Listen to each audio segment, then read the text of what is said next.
Había un ex intendente en la ciudad de Córdoba que se llamaba y se llama Germán Cámara. Bueno, Germán Cámara quedó detenido en el penal Bower con una pena de 3 años y medio.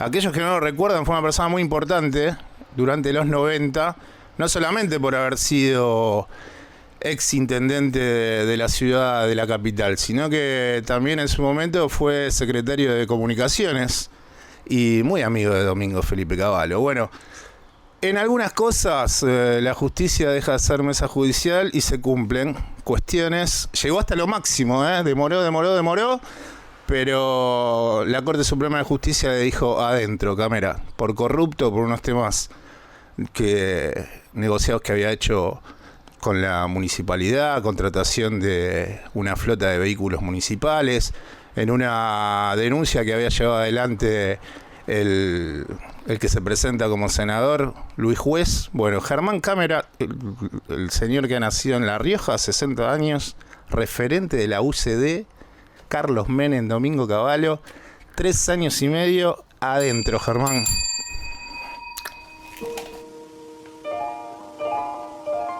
¿Nunca le cayó mal que Macri tenga tanto dinero? ¿Cómo? A mí no me cae mal que la gente tenga dinero. Oh, hello. Señores, muy buenos mediodías. Este programa se llama Pasado Valores y se emite por AM 1420 con vos. ¿Quién les habla? Es Marcelo Aymar. Marcello, where are you? Bueno, la verdad no entiendo muy bien todo lo que decís. Yo lo que te digo es esto, hablando en concreto. Where did it go for that milk? Si el sector agropecuario siempre estuvo cuestionando a los gobiernos, si se puede decir, peronistas, es porque las medidas que han venido desde el peronismo siempre estuvieron en detrimento de lo que es la producción agropecuaria. My goodness. No nos olvidemos que China hoy es el segundo socio comercial de la Unión Europea. Otra vez. Este año hay parlamentarias. Pero cada 2 años hay parlamentarias. Tiene que ver con la deforestación y con los cambios que hubo en el suelo. De ahí viene esta reducción en picada de la biomasa que tenemos en el planeta. ¿Y alguien sabe por qué me viene a mí tanta bioinformación? ¿Alberto Fernández me escucha? ¿Alberto Fernández? ¿Alberto Fernández me está escuchando ahora nuevamente? Sí, ahora sí. Bueno, genial. Disculpa, pero estoy manejando. Sí. Y me parece que estamos en zona de turbulencia. ¿Y después me decís que buscas tranquilidad? La pareja por algo se llama pareja, porque debe ser pareja, ¿verdad? Le quisieron echar la culpa a los runners. Al aire, vamos. Aire. Aquí comienza Pasó a Valores, el instante previo a pensar que lo habías dejado ahí. Vamos con Alberto Fernández, que está en Roma desde el día de ayer, G20. En unos minutos o en unas horas va a cenar con Cristalina Georgieva. Tiene encuentros con bilaterales con Macron, con Pedro Sánchez. Alberto Fernández en Morón. Inflación, compañeros y compañeras, que a mí me preocupa tanto o más que ustedes. Morón. Inflación. Ruido Inflación, Morón. compañeros y compañeras, que no tiene ninguna otra explicación más que la especulación de un grupo de pícaros que quieren aprovechar el momento para sacar ganancias en desmedro de los argentinos y de las argentinas. Néstor en su momento lo planteó con nombre y apellido, y hay que decirlo con toda claridad. Acá no es un problema de emisión monetaria. La base monetaria crece mucho menos que lo que crece la inflación. ¿Saben cuál es el problema, compañeros? La concentración de la producción de los alimentos, la fijación de los precios en pocos operadores. Y para eso hay que ser firmes, compañeros, plantarse frente a los poderosos y decirles que esto así no puede seguir.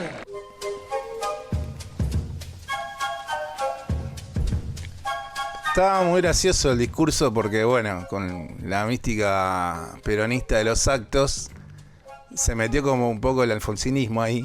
Y en 2 o 3 momentos del acto era el médico acá, el médico allá. Fíjense que la señora se siente mal. Y le acercaron un par de situaciones, papelitos, en el acto que se llevó adelante entre semana en el Deportivo Morón. Ahí estaba, qué calor que vamos a tener hoy haciendo el programa. Ya me estoy imaginando. Pero no va a alcanzar con la ventana abierta.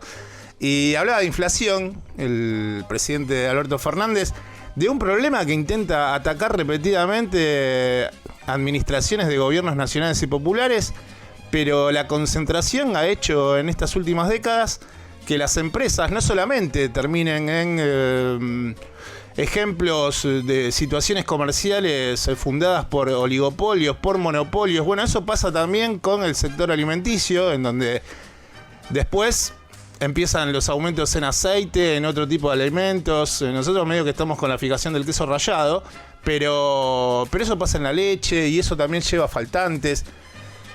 ¿Qué solución se le puede encontrar? Bueno, a mí se me había ocurrido, que básicamente no es que se me ocurrió a mí, sino que es de leer, de contraponer, de ver qué pasa con otras economías.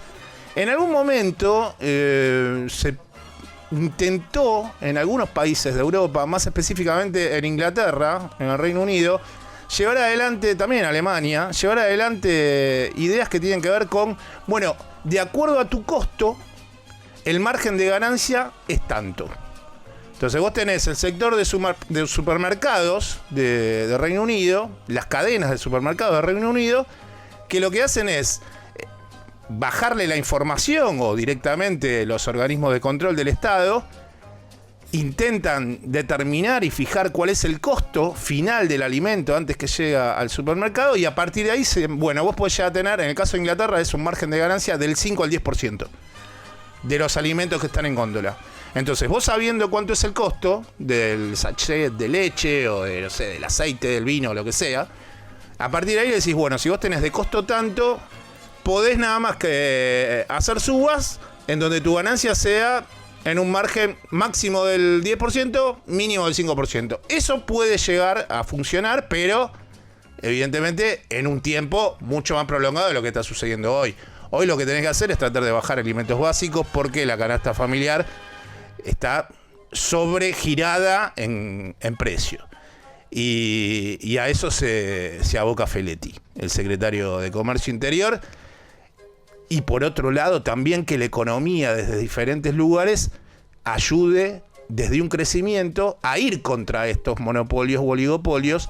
No se va a lograr en todos los sectores, pero si vos tenés en un sector tan dinámico como el alimenticio la posibilidad de generar más pymes que oferten sus productos contra Arcor, contra Molinos y contra, no sé, el aceite Natura, por ejemplo, que es de la aceitera Deza, que es cordobesa.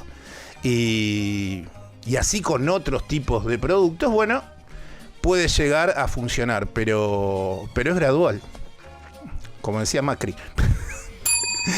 Es paulatino y lo que sí creo que es acertado es empezar a darnos cuenta de por dónde viene la suba de precios, que siempre viene por el mismo lugar, pero hay gobiernos que lo dicen y hay otros gobiernos que lo dicen. El que lo dice, en este caso, es el gobierno de Alberto Fernández, que está catalogado dentro de los gobiernos nacionales y populares que han llevado adelante administraciones en la República Argentina. Él estuvo en la provincia de Buenos Aires. Cuando hablamos de él, es una persona que voy a guardarme para algunos minutos algunas cosas, pero ha llegado, no en micro, se hablaban de 400, no sé si llegó a 400 personas, o sea que podía ir tranquilamente una persona por micro, pero no solamente él llegó a Dolores, sino que él llegó, montó un escenario, se emocionó y dijo esto: Mauricio Pero Macri. la verdad es que, de vuelta, se me hincha el corazón. Lo que siento es muy fuerte porque siento que este compromiso que yo asumí es ida y vuelta. Siento que ustedes hoy me están diciendo que también ustedes están cuando yo lo necesito y que te afecto es ida y vuelta.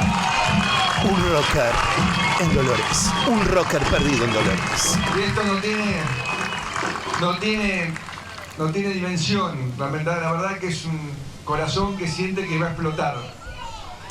Y también quiero decirles explota. que con todo eso también que sé que están acá porque vienen a defender su futuro. Ya no somos los mismos. Ya estamos empoderados, ya no somos más borregos. Empoderados de Cristina. Vamos a luchar por lo que creemos que nos corresponde, que es tener una vida mejor. Y por eso creemos que tenemos que vivir y convivir con una cultura del poder sana, más transparente, más honesta, constructiva. No se rían, que incluya una justicia independiente, una justicia imparcial. Claro. De los creadores de la mesa judicial a justicia transparente. Creo que va después de Sueño Bendito, de la de Diego. Clavan justicia transparente con las actuaciones de algunos actores de la mesa judicial de Mauricio Macri y la figura estelar de Carlos Crossencat. Bueno, es muy difícil analizar esto, porque cuando una persona dice irrealidades y miente abiertamente, es complicado llegar a un análisis. Sí me parece perversa olvidarse de dónde viene y por qué llega Dolores. Llega porque durante el gobierno que él presidió, el expresidente Mauricio Macri, un submarino terminó debajo de las aguas del Océano Atlántico y los familiares reclaman que durante ese proceso de búsqueda, en donde el gobierno le decía, bueno, pero ¿qué quieren? ¿Buscar un submarino? Es como una pelotita de tenis en una cancha de fútbol, no sé qué es lo que dijo, una pelotita de ping-pong, bueno, la barbaridad que dijo en ese momento. Pero esos familiares, que a su vez, mientras trataban de entender ese duelo, y de comprender que ese familiar probablemente ya no estaría más con ellos, la denuncia habla que en ese instante tan penoso, o en esos días tan tristes, eran espiados por la administración del expresidente Mauricio Macri con la inteligencia de la AFI, en cabeza de Magdalani y Arribas. Hay muchas cosas para poder en este tiempo decir, pero esto que dice no es real, Macri. Pero esta mirada que lleva adelante no sucedió de ese modo. Cuando tantas veces se vuelve a decir lo mismo y uno está fuera de la realidad, lo que termina sucediendo casi siempre en sociedades tan informadas como las que vivimos hoy en día, es que le pasa lo que le pasa a Macri en Dolores, que lleva un acto con, ponele, 300 y pico de personas. Cada vez te creen menos, Macri. Y por más que tengas a favor parte del Poder Judicial, los medios masivos de comunicación, el establecimiento, contactos internacionales, todo el dinero que tenés acá y afuera y en paraísos, y tenés a Adán y Eva de la cantidad de plata que tenés en paraísos, y toda la caterva de situaciones, cuando llega el momento de la verdad y vos vas a Dolores, porque él llegó rápido a Dolores, no lo pararon, no había ningún tipo de control, o sea, él llegó rápido, o sea que supuestamente si ya va él, llevaban otros, o él iba con un auto que decía, viene Macri, a 200 metros, Macri. No, iba en un auto igual que todos, pero 300 y pico de personas. Y no es por un tema de montos, Si no tiene que ver con que si la gente te cree, evidentemente lo que lleva es que tus palabras sean escuchadas por más personas. Cuando lo que decís es una sarta de mentiras y de ilusiones que no suceden, te pasa eso. Agitás, le decís al intendente, a Camilo, al intendente de Dolores, que convenza a los empleados municipales para que le tiendan las banderas, porque llega Macri, y la imagen termina siendo muy paupérrima. Con alguien que desde la tribuna dice sueños pero no realidades.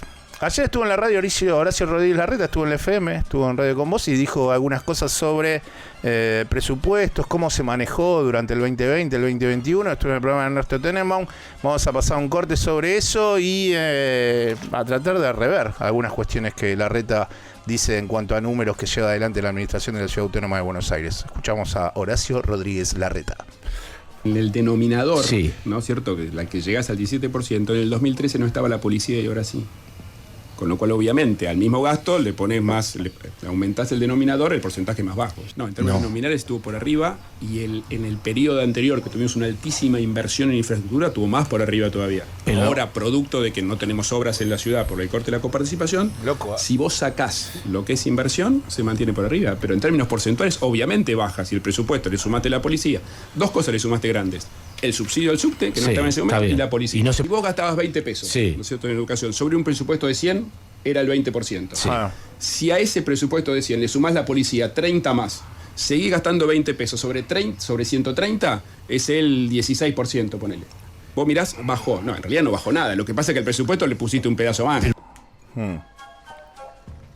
Se escucharon el loco, no es por el audio de Larreta, porque yo intenté abrir la ventana más de lo que estaba abierta y justo pasa un bondi. Entonces le estaba diciendo, mientras estaba el audio, a Andy le decía, che, no puede ser que abra la ventana, claro, y sale sonido de afuera.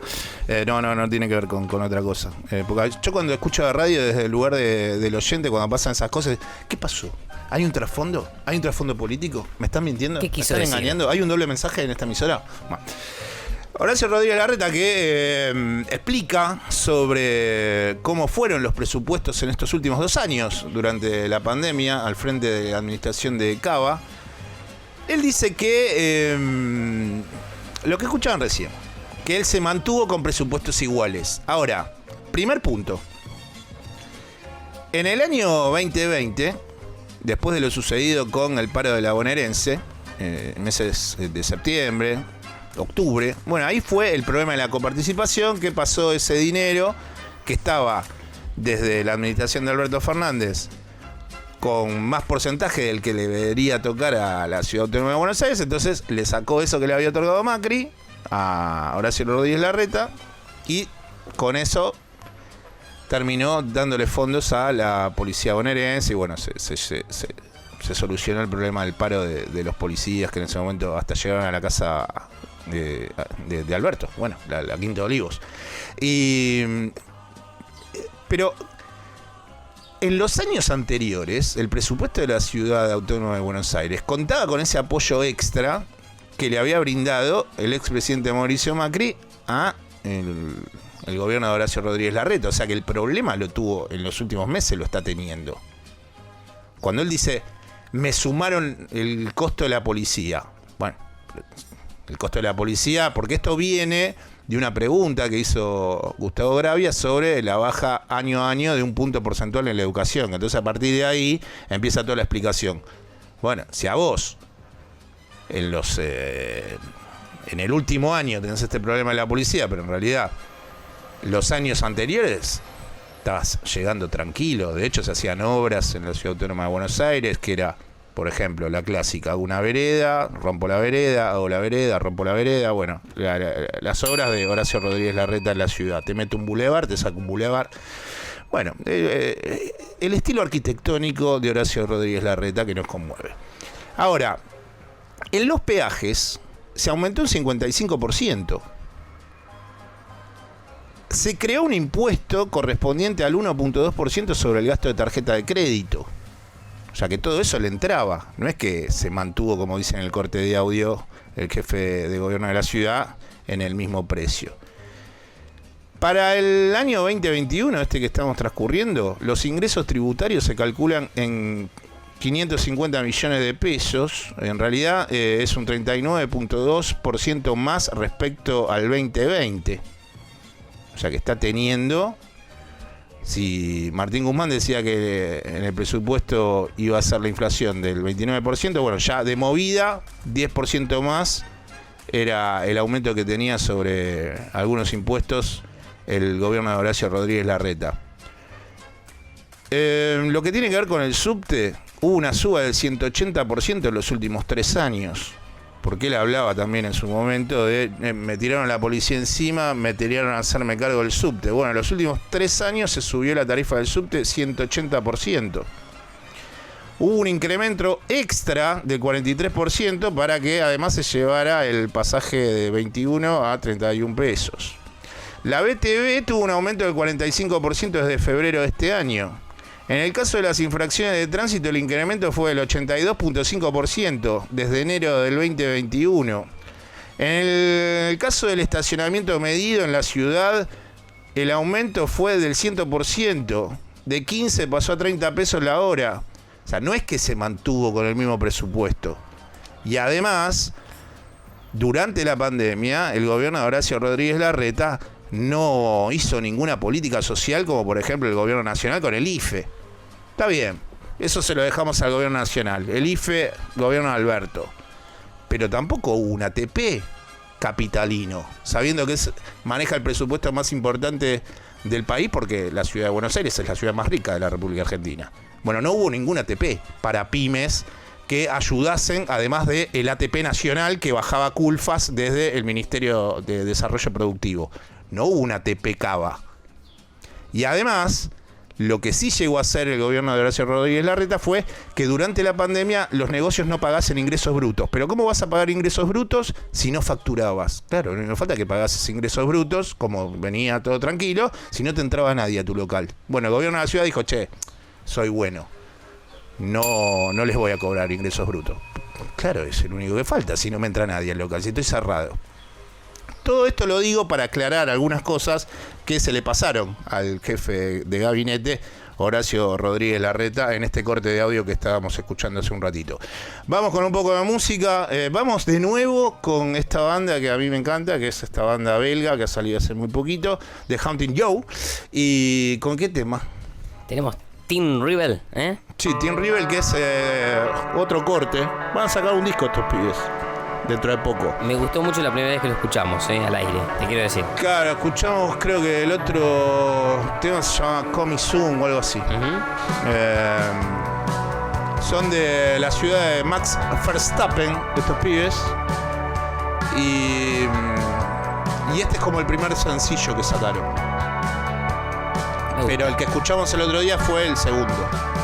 ¿A vos te gusta?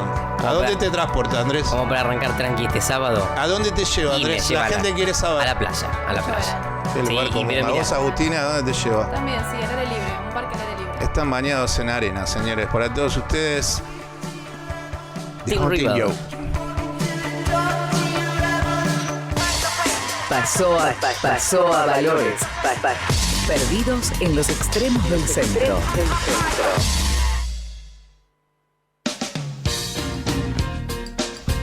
Olis. ¿Y tal? El Olis es muy de Andy. Claro, Viene de la misma mano, exacto. Sí. No me gusta en lo más mínimo. Por eso lo digo. Pero no me gusta en lo más mínimo. ¿Qué tal? Muy buenos mediodías. Este programa se llama Pasó a Valores. Se emite por AM 1420 con vos. Quien les habla es Marcelo Aymar. Estoy en compañía de Agustina Pérez Huerta, que ha estado aquí con nosotros durante la mañana. Está hoy presencial en nuestros estudios. ¿Bien, Agus? Todo bien. Con calor, pero lindo. Está bien, ¿no? Después de tantos días de lluvia, viene bien el calorcito. No. Pero bueno, si querés te la banco. ¿Por qué sos tan Grinch? Porque no me gusta tanto día de calor. No me gusta el calor, sufro el calor, lo padezco. Si y viviese... pero el frío también se padece. Pero te abrigas ahí, la manejas. ¿Y con ventilador? Bueno, pero si sufrimos. Una amiga lo voy a defender porque yo me gusta no el puedo verano. defender el calor nunca, pero bueno. Sí, para mí el invierno es una cosa. Pero sos de la costa, te tiene que gustar el verano. No, pero no me gusta es el inherente. verano. No, Aparte el verano es banal, el invierno es reflexivo. Ay, qué profundo. Bueno. Porque se puede ser reflexivo también, acá en una plaza, con calorcito, un tereré. Sí. En una terraza. Pasa que si estás en y 35 grados. el césped, no sé qué. O sea, ¿cómo llegas adentro tuyo? Con el verano no te impide llegar adentro tuyo. En vez del invierno, caen las hojas, hace frío, uno camina, medita, reflexiona. Igual es un hombre de ciudad, tenemos que reconocerlo. A mí no me gusta el verano, pero yo voy a la playa y soy de los que se queda abajo de la sombrilla. Ah, sí, yo también. Después, pero porque yo no tengo grises, yo paso del blanco al rojo. Bueno. Nunca llego al bronceado, es algo que no me vino incorporado. Me pasa y por eso trato de cuidarme, pero el problema es cuando uno se sofoca. Y esta semana fue de esas, lamentablemente. Sí, el jueves en Dolores era sofocante con el baño de masas de Mauricio Macri. Mucho micro. Es que no podía llegar. Se está dando un batacazo en este momento, que es que yo siempre ilusiono que hay gente que escucha este programa y pone de fondo un partido de la Premier, y a ellos me refiero en estos instantes. Se está dando un batacazo porque está perdiendo ante el Crystal Palace, el Manchester City de Pep Guardiola, para mí uno de los mejores, si no es el mejor equipo que juega el fútbol en este momento del planeta. Está perdiendo de local 1-0 con el Crystal Palace. Nos va a acompañar este partido como todos los sábados, porque el Leeds no juega hoy, así que vamos a ver Manchester City, Crystal Palace. Le decimos a la audiencia que está en su casa y dice, che, nada, ¿qué hacen estos pibes ahí? Bueno, estoy emprendida. 2 teles, una el partido. Y en otra tenemos a C5N con el nacimiento del Diego. Sí, que va rotando. Todo el día con el Diego. Vemos todos. El otro día fue Charlie y hoy es todos los días con el Diego. Venimos así. El fin de semana que viene capaz que pinta Papa Francisco o no sé. Bueno, el mago sin dientes. Cosa de la sociedad de masas. Esta semana.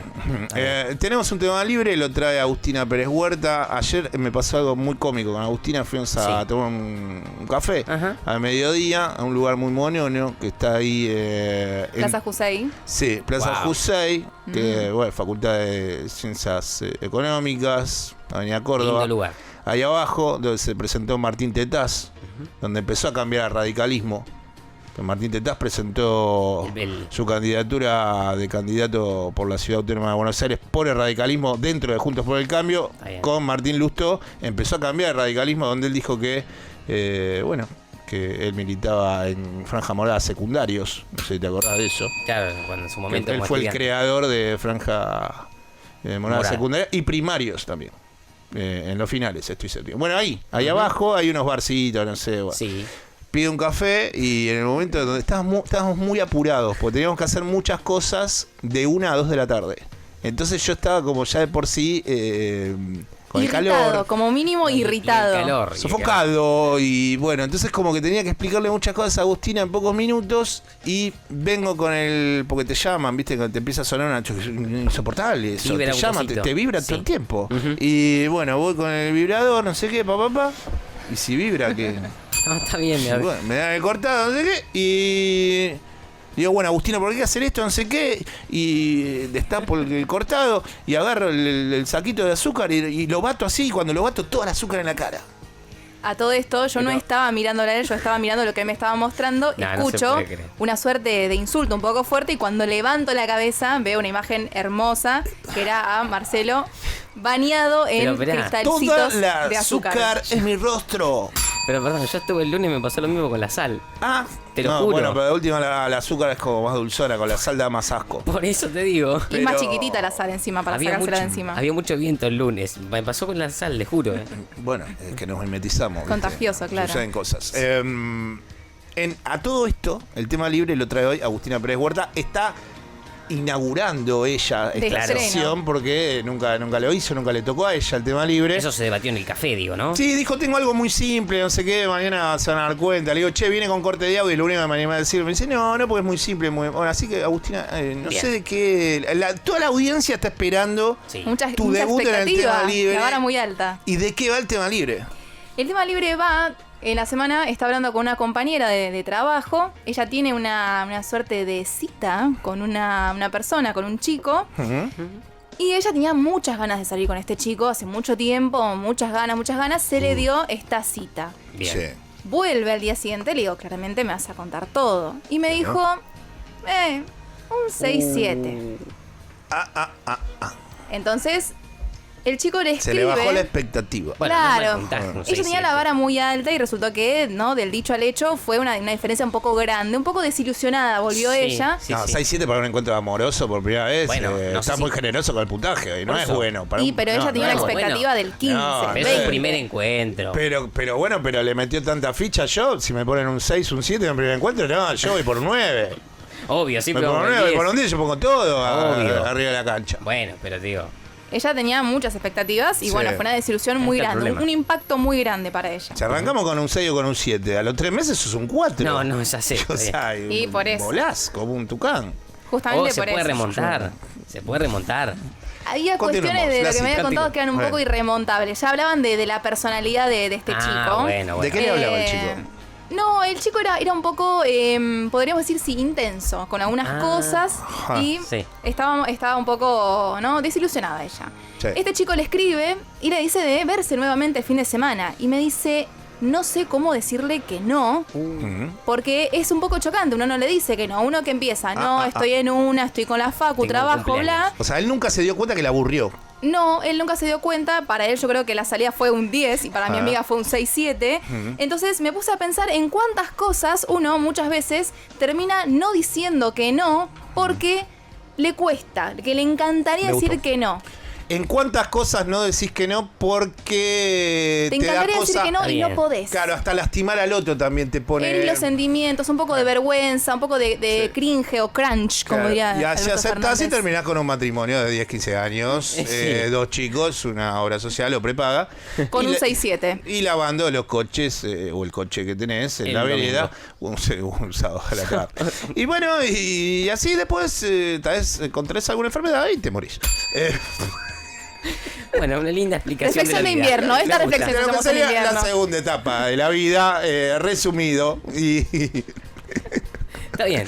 Bueno, Sarra, ese es tu tema, Andrés. Sí. ¿De qué va entonces el tema libre para que la audiencia empiece dando mensajes? ¿Podemos decir cortito y al pie en qué cosas no podés decir que no? ¿Te gusta? Sí, me gusta. ¿En qué cosas no podés decir que no? Sí. ¿En qué cosas no podés decir que no? Porque te cuesta, porque... Herir sentimientos. Exacto. Bien. ¿Y a dónde se comunica la audiencia? A través de todas las redes sociales, @pasoavalores. En Twitter estamos como @pasoavalores, ok. Nos escriben por mensaje interno, nos cuentan. ¿En qué cosas no pueden decir que no? Bueno, exacto. Andrés, vamos a tu ejemplo, tus cosas. No sé cuál es tu inconveniente con él. Sí, bueno, abrí el fuego. Abrí. Y cosas que no puedo decir que no. No, me pasa que, por ejemplo, cuando vuelvo a mi ciudad, me cuesta mucho decir que no a los amigos, a los ex compañeros que me dicen, che, vamos a juntarnos. Y uno vuelve por eso, ¿no? Y vuelve por eso, pero a veces uno también quiere estar un poco con la familia, ¿no? Después de mucho tiempo, y ahí me cuesta un poco decir que no. Agustina, ¿cuándo se lleva adelante esta próxima reunión? ¿Este fin de semana, entonces? Y por ahora no tiene fecha, porque ella estuvo poniéndole un poco de, ¿no? Una suerte de varias excusas. ¿Esto fue el fin de semana pasado? El fin de semana pasado, y este chico quiere repetir este fin de semana, y ella está con parciales, muy a full, con mucho trabajo, así que... Esto se resuelve en horas, entonces. Sí. Por ahora está en stand-by esta segunda salida. Vamos a hablar con un dirigente muy importante de la política argentina, que tenemos el gusto que nos atiende unos minutos, y él se llama Leopoldo Moró, es diputado nacional por el Frente de Todos, y además es el presidente de la Comisión Bicameral de Inteligencia, con estos temas que le suelen traer dolores a los argentinos. ¿Qué tal, Leopoldo? Buen día. Marcela Aymar te saluda. ¿Cómo estás? Bien, un gusto en escuchar.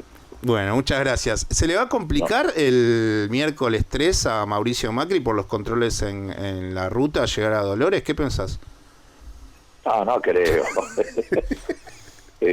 Me parece que incluso ir en bicicleta y no va a tener problema. Porque viste que está como muy trabado. Los días que va a ir para Dolores como que se complica la ruta, está como muy atestada de gente. Digo, bueno, capaz que para el miércoles 3, que yo pensaba que no va a ser presencial y bueno, se intuye que va a presentar un escrito, pero yo pensaba que podía ir solamente Lanuse, pero tiene que ir de manera presencial a presentarlo, ¿no? También el expresidente. No, por supuesto, no. En una indagatoria es ineludible que esté presente el indagado, en este caso Macri. Claro, por más que sea que se presente un escrito. Sí, no. Y vos podés ir a la indagatoria, incluso negarte a declarar y hasta no presentar un escrito. Porque en realidad la indagatoria es un acto de defensa. Claro. Es decir, es el momento que el reo o el imputado tiene la oportunidad de refutar los cargos que se le formulan. La gente que en general piensa que la indagatoria es más bien contra quien se presenta, y no es así, es a favor del acusado, digamos. Leopoldo, ¿y hasta dónde crees que se puede sostener tanta mentira? Y cada día le resulta más difícil, incluso en estas últimas horas, hasta te diría, para ponerlo en términos más comprensibles, metió la pata muy feo, porque el propio presidente, o el expresidente mejor dicho, en alguna declaración dijo que en realidad esto había sido parte de las tareas habituales, me refiero al espionaje, que cumple la Casa Militar cuando hay una visita presidencial y los adelantados, es decir, los que se adelantan a la visita, hacen averiguaciones de este tipo, y eso es absolutamente una mentira. Ni la Casa Militar ni la AFI, cuando se programa una visita del presidente, pueden practicar espionaje ilegal. Lo que hace, por ejemplo, la misión de adelantados es visitar el lugar donde el presidente va a ir, asegurarse de que no haya riesgo de vida, Claro. mirar los alrededores, si hace falta poner francotiradores, pedir auxilio al departamento de explosivos de la policía local, pero de ninguna manera llevar adelante la avanzada presidencial, no lleva adelante tareas de espionaje ilegal. Eso es una cosa. Así que yo creo que se le complica muchísimo. Primero, bueno, por una cuestión objetiva, él era, como cualquier presidente, la cabeza del Sistema Nacional de Inteligencia. Entre él y el Sistema Nacional de Inteligencia, en este caso la AFI, no hay ninguna intermediación, no hay un ministro, nada que eso. Claro. En segundo lugar, subjetivamente también se le complica, no solamente por estos dichos, sino porque entre la documentación que se obtuvo en el allanamiento que se hizo a la sede de la AFI Mar del Plata, que fue la que llevó adelante el espionaje a los familiares de los submarinistas, se encontró muchísima documentación, y entre esa documentación dirigida al presidente de la Nación de aquel entonces. Se encontraron partes de inteligencia, fotografías de los familiares. Bueno, se dice que él ya estaba dateado en esa reunión que hizo después de jugar al golf con los familiares ahí en lo que fue Mar del Plata, ahí en el puerto, con los familiares del Ara San Juan, que él ya estaba dateado de las preguntas que le iban a decir estos familiares. Más allá, estaba dateado porque habían infiltrado a los familiares. Claro. Más allá de ese momento, a mí lo que me resulta como análisis periodístico irrisorio, difícil de sostener, repetitivo, bueno, no quiero seguir poniendo más adjetivaciones, pero él no es la primera vez que utiliza como método espiar. Ha espiado familiares, ha espiado a dirigentes políticos de su partido. Eso habla de una profunda inseguridad. Entiendo yo, y seguime con este pensamiento, Leopoldo. O sea, yo creo que la persona que espía siente, además de cierta perversión, como una fuerte inseguridad en su devenir de la vida. Ahora, los dirigentes del partido político de él, y en este momento estoy hablando de Vidal, de Santilli, de Horacio Rodríguez Larreta, que fueron espiados por él, cuando se les pregunta, minimizan la situación y se los muestra contrariamente seguros con la política que están construyendo. Entonces ahí es donde es difícil darme cuenta que si vos tenés un líder que es inseguro, como el resto de tus compañeros en política te muestran como alguien seguro y como que en definitiva no es lo que está sucediendo por más que hayan sido espiados. No sé qué te parece esta reflexión en cuanto a ese doble mensaje entre seguridad hacia afuera, pero una tremenda inseguridad del líder hacia adentro, negada por sus compañeros políticos. Mira, yo voy a contraponer, si vos me permitís, otra mirada. Vos haces una mirada muy válida, que es una interpretación virtualmente psicológica, digamos, de la personalidad de Macri, ¿no? Yo tengo sobre esto del espionaje y Macri otra mirada. Yo creo que él proviene de una formación mafiosa, incluso cuando ejercitaba su rol de empresario. Él ya en esa época afrontó o enfrentó problemas judiciales severísimos, como el contrabando de Sebel, del que lo zafó la corte menemista, porque tuvo situaciones muy graves, o las cloacas de Morón en la época de Rousselot. Y creo que es un comportamiento mafioso. Incluso el padre ha confesado alguna vez que ha espiado con competidores, que después él trasladó a la política y al Estado. Y por eso desarrolló un plan sistemático de espionaje ilegal a gran escala, que incluyó familiares cuando fue jefe de gobierno, pero también incluyó opositores de aquella época ya, por ejemplo, como Brunstein de los familiares de la AMIA. Y cuando llegó al Estado Nacional, bueno, allí instaló en el Estado Nacional una estructura mafiosa que era una serpiente de varias cabezas que desarrollaba tareas de espionaje ilegal. En la AFI, con el grupo D'Alessio, en la FIP hacía espionaje fiscal, en la UIF espionaje financiero, en migraciones, todo lo que tenía que ver con movimiento de personas, en el servicio penitenciario. Sí, espió toda su vida y hizo de eso una práctica política casi normal, cuando en realidad es muy malo. Bueno, pero ese es a mi juicio es un comportamiento, no es un desorden de personalidad, a mi juicio es un comportamiento mafioso. ¿Y qué pasa con Vidal? ¿Qué pasa con Santilli? ¿Qué pasa con Larreta? Pasa lo que pasa en las estructuras mafiosas respecto al jefe del clan. El jefe del clan tiene hacia los lugartenientes de confianza, cualquiera que ha seguido las historias mafiosas de las películas norteamericanas advierte eso, y a su vez los lugartenientes le tienen temor al jefe del clan. Y ese me parece la explicación. Sí, sí.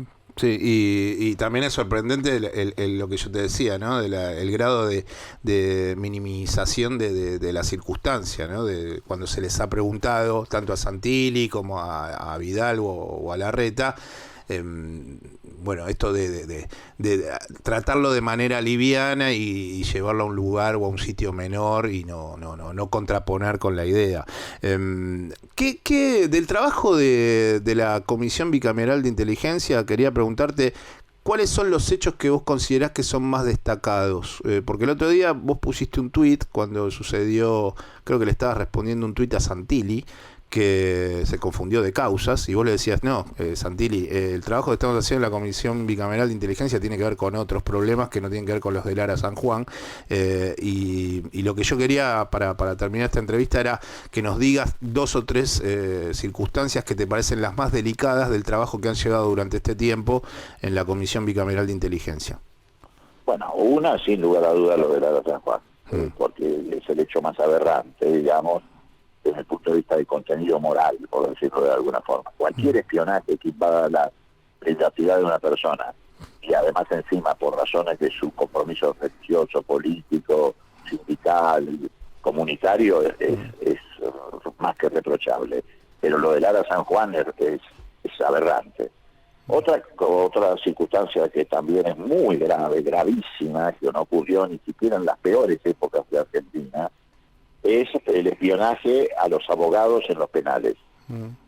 Cuando los abogados están ejercitando el derecho de defensa y cuando el imputado tiene también el ejercicio de ese derecho, la escucha a abogados en las charlas con sus clientes es un hecho de una gravedad inusitada. Tan inusitada es que en Naciones Unidas se designó hace mucho tiempo un relator especial para asegurar la independencia de los jueces y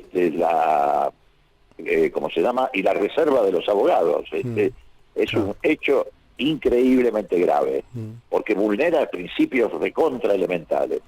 Y bueno, y después te diría que... bueno, la cantidad de pruebas, ¿no? La cantidad de pruebas que han obtenido de estos casos que estás tratando de explicar. Leopoldo, el acto de Deportivo Morón de entre semana, pensaba, ¿le cae al Frente de Todos en un momento mejor que en las PASO? Y mirá, que previo a las PASO, ¿no? Digo, si lo pensamos, si a vos te dan a elegir y decís el acto de Morón, ¿antes de las PASO o en este momento? Yo considero que en este momento cae mejor. No, obviamente, pero además porque cae mejor en una sociedad que está mejor.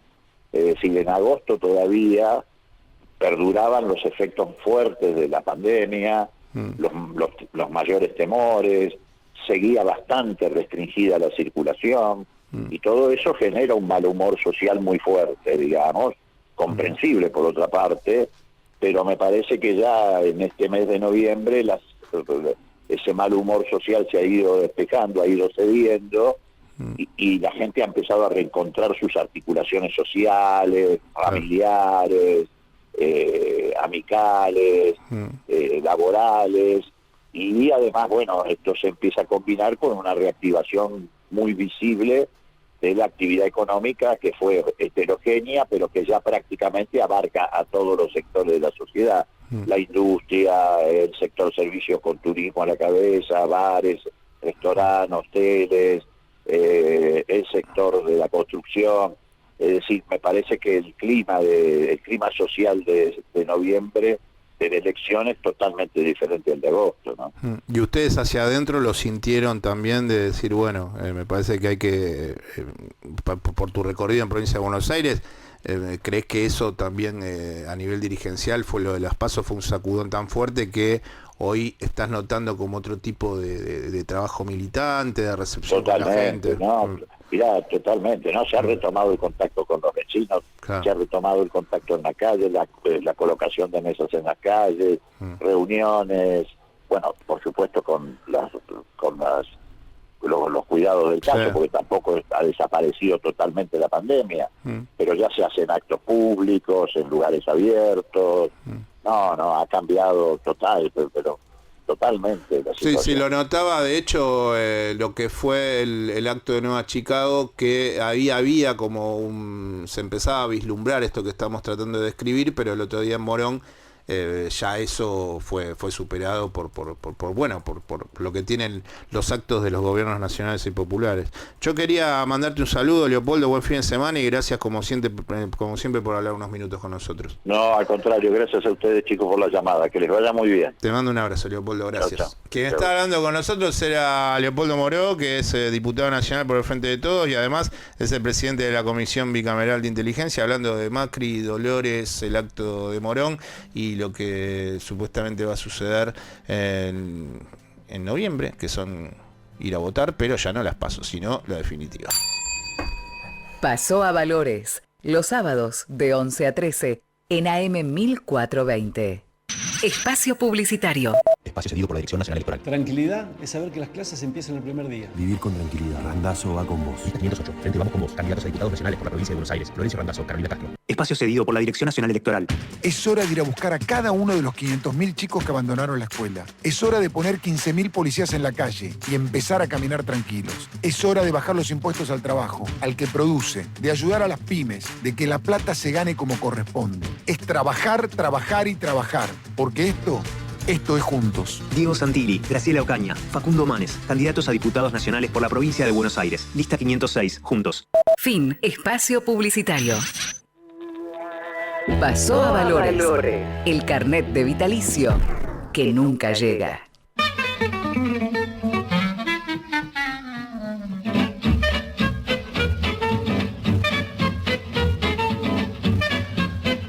Tuvo que trabajar Agustina esta semana. ¿Por qué? Porque te vas a dar cuenta que no es que va a hablar de Alemania, Francia, el G20 en Roma, que son todos temas que, bueno, lo maneja. Dice, está ahí, lo tengo al alcance de la mano. Está como vos con el tema libre, hay mucha presión, pero trabajamos mucho. Tuvo que trabajar, vamos a hablar sobre el golpe de Estado que lleva adelante el ejército en Sudán. Sudán es el tercer país de África, el primero es Argelia, el segundo, si no me falla la memoria, es la República Democrática del Congo.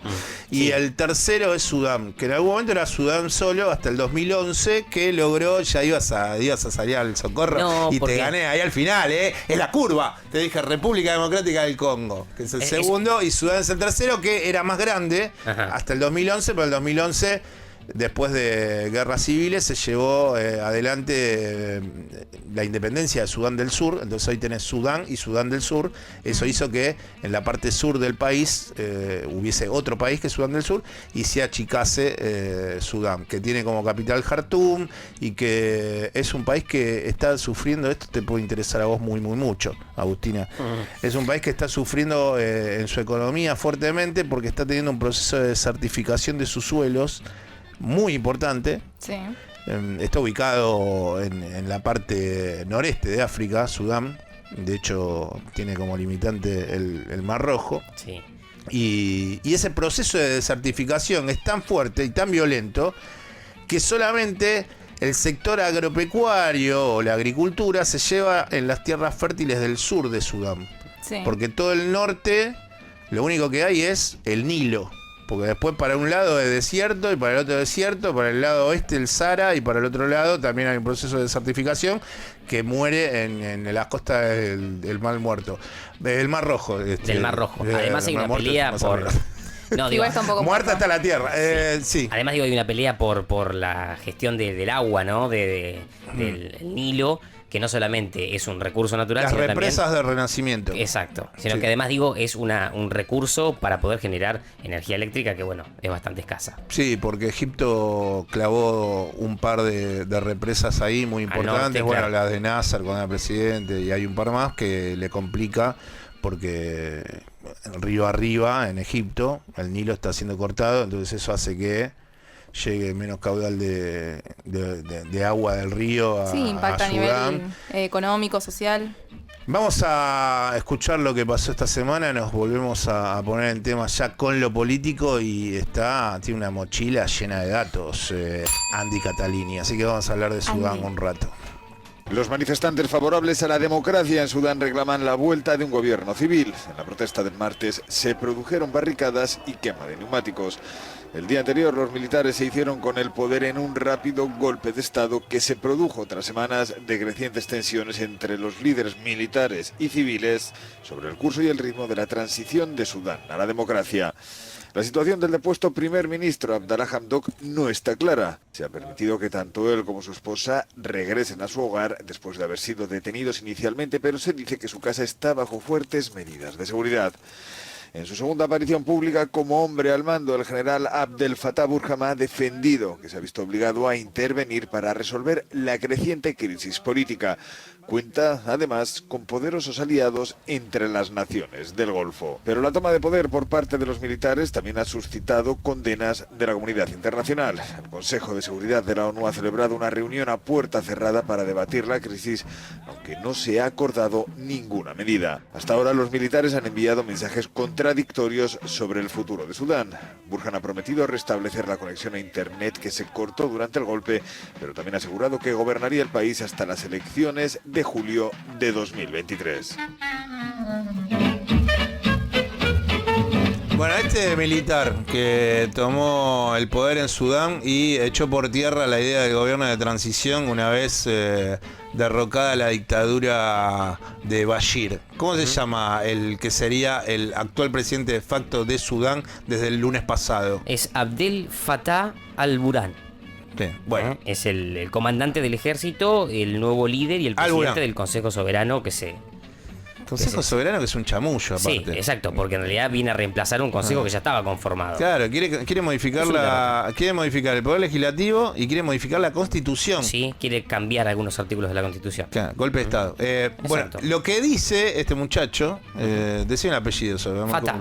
No, Al-Burhan. Al-Burhan. Lo que dice Al-Burhan es que para pacificar, ayer nos reíamos con Martín cuando buscábamos el corte, porque él quiere pacificar, pero se va a quedar hasta julio del 2023. Claro. O sea, no. Es como un hasta el 23. Evangelizador de la paz. Claro, el sudanés. Hasta el 23 lo estiramos. Después vemos a ver qué se conforma. Claro, se queda un año y medio, más de un año y medio tranca, diciendo, bueno, yo estoy pacificando, señores, hasta que llame elecciones. Bueno, están haciendo todo lo posible desde, los organismos. El otro día estaba escuchando al secretario general de Naciones Unidas, a Guterres, que decía, este muchacho tiene que volar. Sí, además hay miedo por parte del Consejo de Paz de la Unión Africana porque ya se suspendió, se hizo una reunión para suspender la participación de Sudán en las decisiones de África, y también el Banco Mundial ya interrumpió todos los desembolsos de todas las transacciones en Sudán y de Sudán al mundo para, de alguna manera ponerle fin, ¿no?, a este nuevo golpe militar, en un contexto en el que Sudán ya venía teniendo varios golpes. Bueno, en el año 2003 hubo unos hechos muy preocupantes en la zona de Darfur, que es... sí, una región al oeste. Es la región que estaría al oeste, noroeste del país. Ahí hubo una guerra civil muy importante. Eso después termina concatenando la libertad de Sudán del Sur. Pero hubo 300.000 muertos en ese conflicto civil entre sudaneses. ¿Por qué digo esto? Porque querés entrarle primero a datos sociales para que un poco se ponga en contexto la audiencia del país que estamos hablando y de las sucesivas décadas que viene perdiendo Producto Bruto Interno. El habitante Claro. Porque ellos tienen petróleo, tienen gas, tienen oro, tienen zinc. Sí, le falta agua, pero como decíamos recién. Se lo llevan muy poquitos. Sí. Sí, porque son casi 44 millones de habitantes. Se estima que el 60% de la población en Sudán tiene menos de 25 años. O sea, una población joven para poder entender primero el contexto.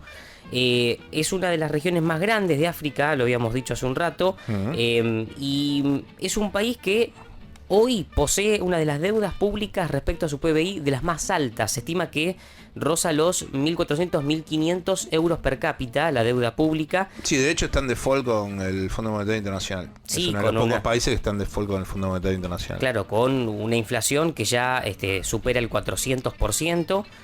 Con una tasa del freno de actividades en Sudán de más del 50%. Con desempleo, altos niveles de desempleo, claramente.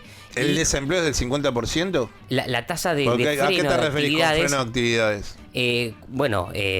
Empresas que se han detenido, falta de trabajo.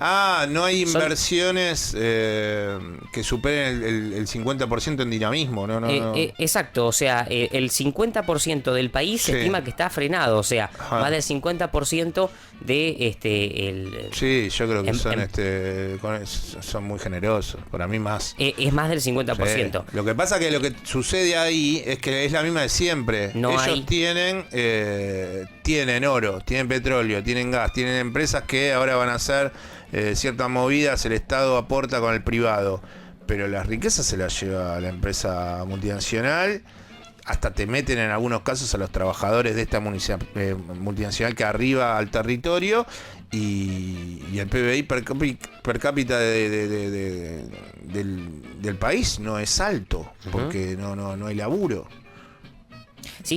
Está muy diferente. Hay elites sudanesas que se la llevan todas y millones por debajo que sufren de precariedad económica. Además, de la falta del manejo de la información y también entender el tema de que en Sudán la tasa de analfabetismo llega al 40%. Por eso digo, ¿no? Que los valores tal vez de freno de actividades y de falta de inversión supera claramente el 50%. No, y aparte un pueblo que tiene esas tasas de analfabetismo es fácil de manipular. Y sí, porque justamente viene el militar que le dice, che, ahora la transición la sigo yo, todo bien, no hay un problema. Además toman los medios de comunicación, frenan las comunicaciones. Les cortó internet. Fue lo que pasó este lunes 25 de octubre en este nuevo golpe, en el que además arrestaron al primer ministro que había tomado poder en el año 2019 tras el derrocamiento de el entonces dictador que estuvo por 30 años en el poder. Al-Bashir, exactamente. Sí, Al-Bashir. Estuvo hasta el 2019. Vino este proceso de transición al frente de... No me acuerdo el nombre con quién estuvo al frente. ¿Quién es el presidente? No tengo el nombre. Abdallah Hamdok era el entonces primer ministro hasta el lunes. Al que derrocaron. Hamdok y ahora está este militar. Exacto, Fatah al-Burhan, que como decíamos, ha tomado el poder.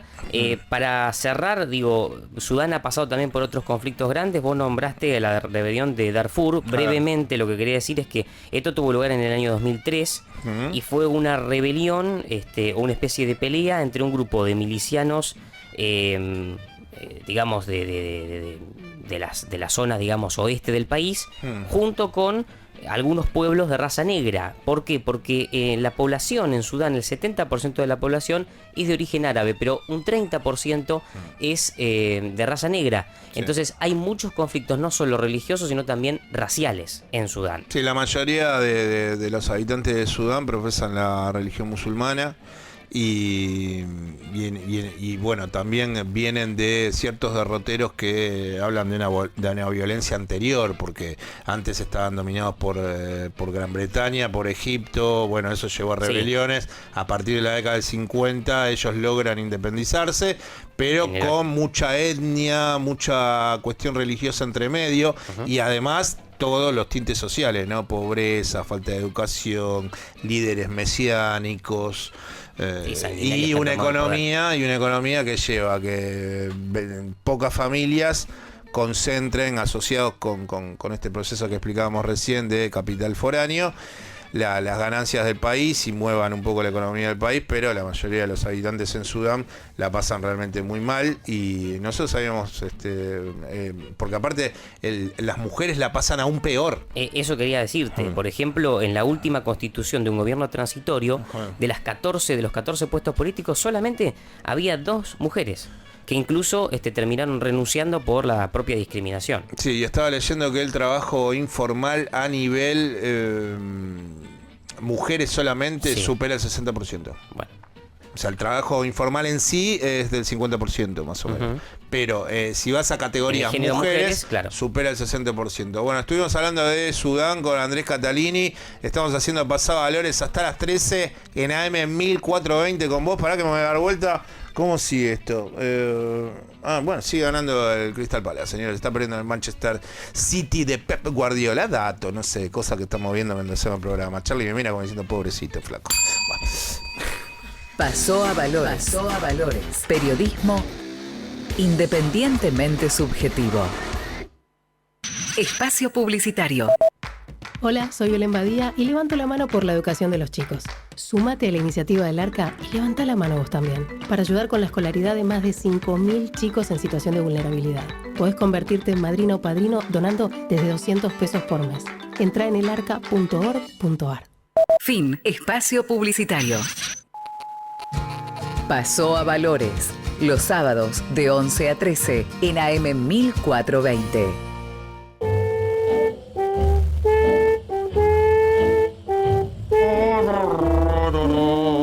Estamos viendo conversaciones entre Alberto Fernández y Joe Biden en el otro televisor. Roma, nada, hablan relajadamente. Sabemos que Joe Biden que estuvo con el Papa. Sí. ¿Cómo están con el tema de los minutos que el Papa está con alguien? Sí. Es una cosa densa.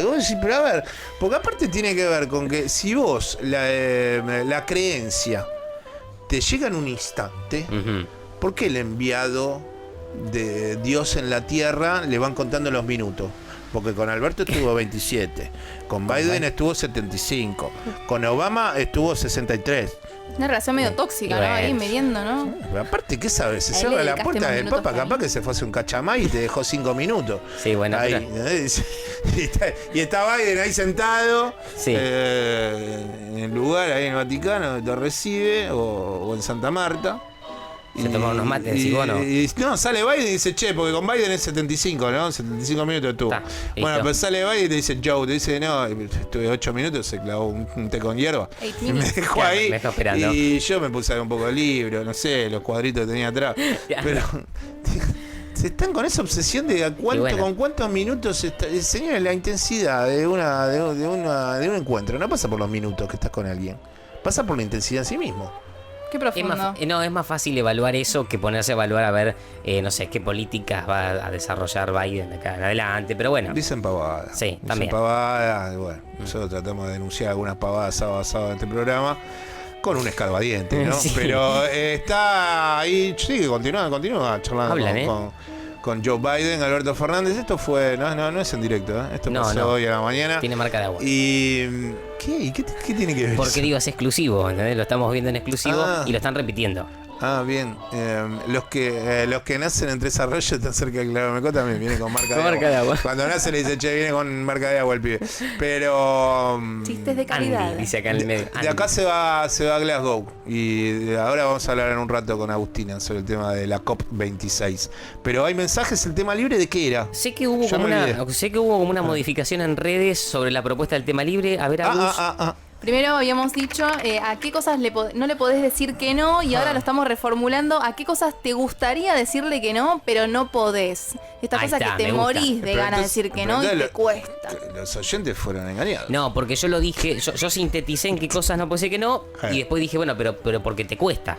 Claro, está bien sintetizado por parte de nuestra producción. ¿La definitiva cuál es entonces? La definitiva sería eso. ¿A qué cosas te gustaría realmente, honestamente decirle que no y no podés? Por cuestiones de no herir sentimientos, no herir susceptibilidades. Te cuesta decir que no. Tenemos a Fede que nos dice, a veces juntarme con amigos que a su vez invitan a algún otro amigo que yo conozco y no me cae bien. Le gustaría decir que no a esa salida, pero por compromiso tiene que decir que sí. Tengo algo sobre eso. A ver. Impactante. que le debe pasar no solamente a mí, sino que a otras personas. Nosotros tenemos un grupo de WhatsApp y se sumó una persona hace poco. Internas. Pero se sumó porque lo trajo alguien. Claro. Amigo de amigo. ¿Sí, vos? Sí, fue un amigo nuestro de juventud, pero bueno, después la vida nos llevó por otros lugares. Y tuvo algunos anclajes con personas de tampoco somos muchos, somos 6, 7 personas. Claro. Y lo trajo. Un día cayó en cumpleaños, ¿no? Y también lo trajo al grupo de WhatsApp. Y sí. Entonces estamos seriamente viendo si armamos un mini grupo de WhatsApp. Claro, y sí, porque hay cosas que vos no tenés ganas de Para contar mí eso con se el consensa. Sí. Se consensúa, perdón, sí. Tiene que haber un consenso con respecto a eso. Nos pasó en el trabajo también que hay personas nuevas, staff nuevo, y vamos preguntando, haciendo como una suerte de encuesta, a ver si estamos de acuerdo con que la incorporemos a esta nueva persona o no al grupo. Eso, está bien. Yo no puedo liberar más mis sentimientos en ese grupo de WhatsApp a partir de la entrada de este muchacho. ¿Pero te inhibe? No me inhibe, no, pero no le voy a contar a alguien que me lo trajo a alguien hace, no sé, pocos días.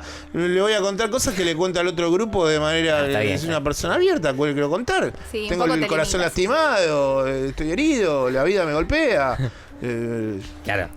Me sofoca el cambio climático, entonces un montón de cosas, penas que tengo. Y al principio hay un nieto nuevo, o sea, no lo quiero contar. Entonces, bueno, yo soy medio de dejémoslo, pero armemos como una mesa chica. Está bien. O sea, no podés decir que no en este caso a sacarlo o a que se sume en realidad al grupo. No podés decir que no, pero sí, bueno, armemos un grupo paralelo. No lo dije que no en su momento, a eso me refiero. Claro, alguien de acá ha puesto el piquete en ese momento y decir, flaco, este no entra. Sí. Bueno, no se dijo porque, bueno, somos así. Porteños, capitalinos, no decir que vivimos engañados. Vivimos así, no. Bueno, todos somos capitalismo, vivimos en capitalismo.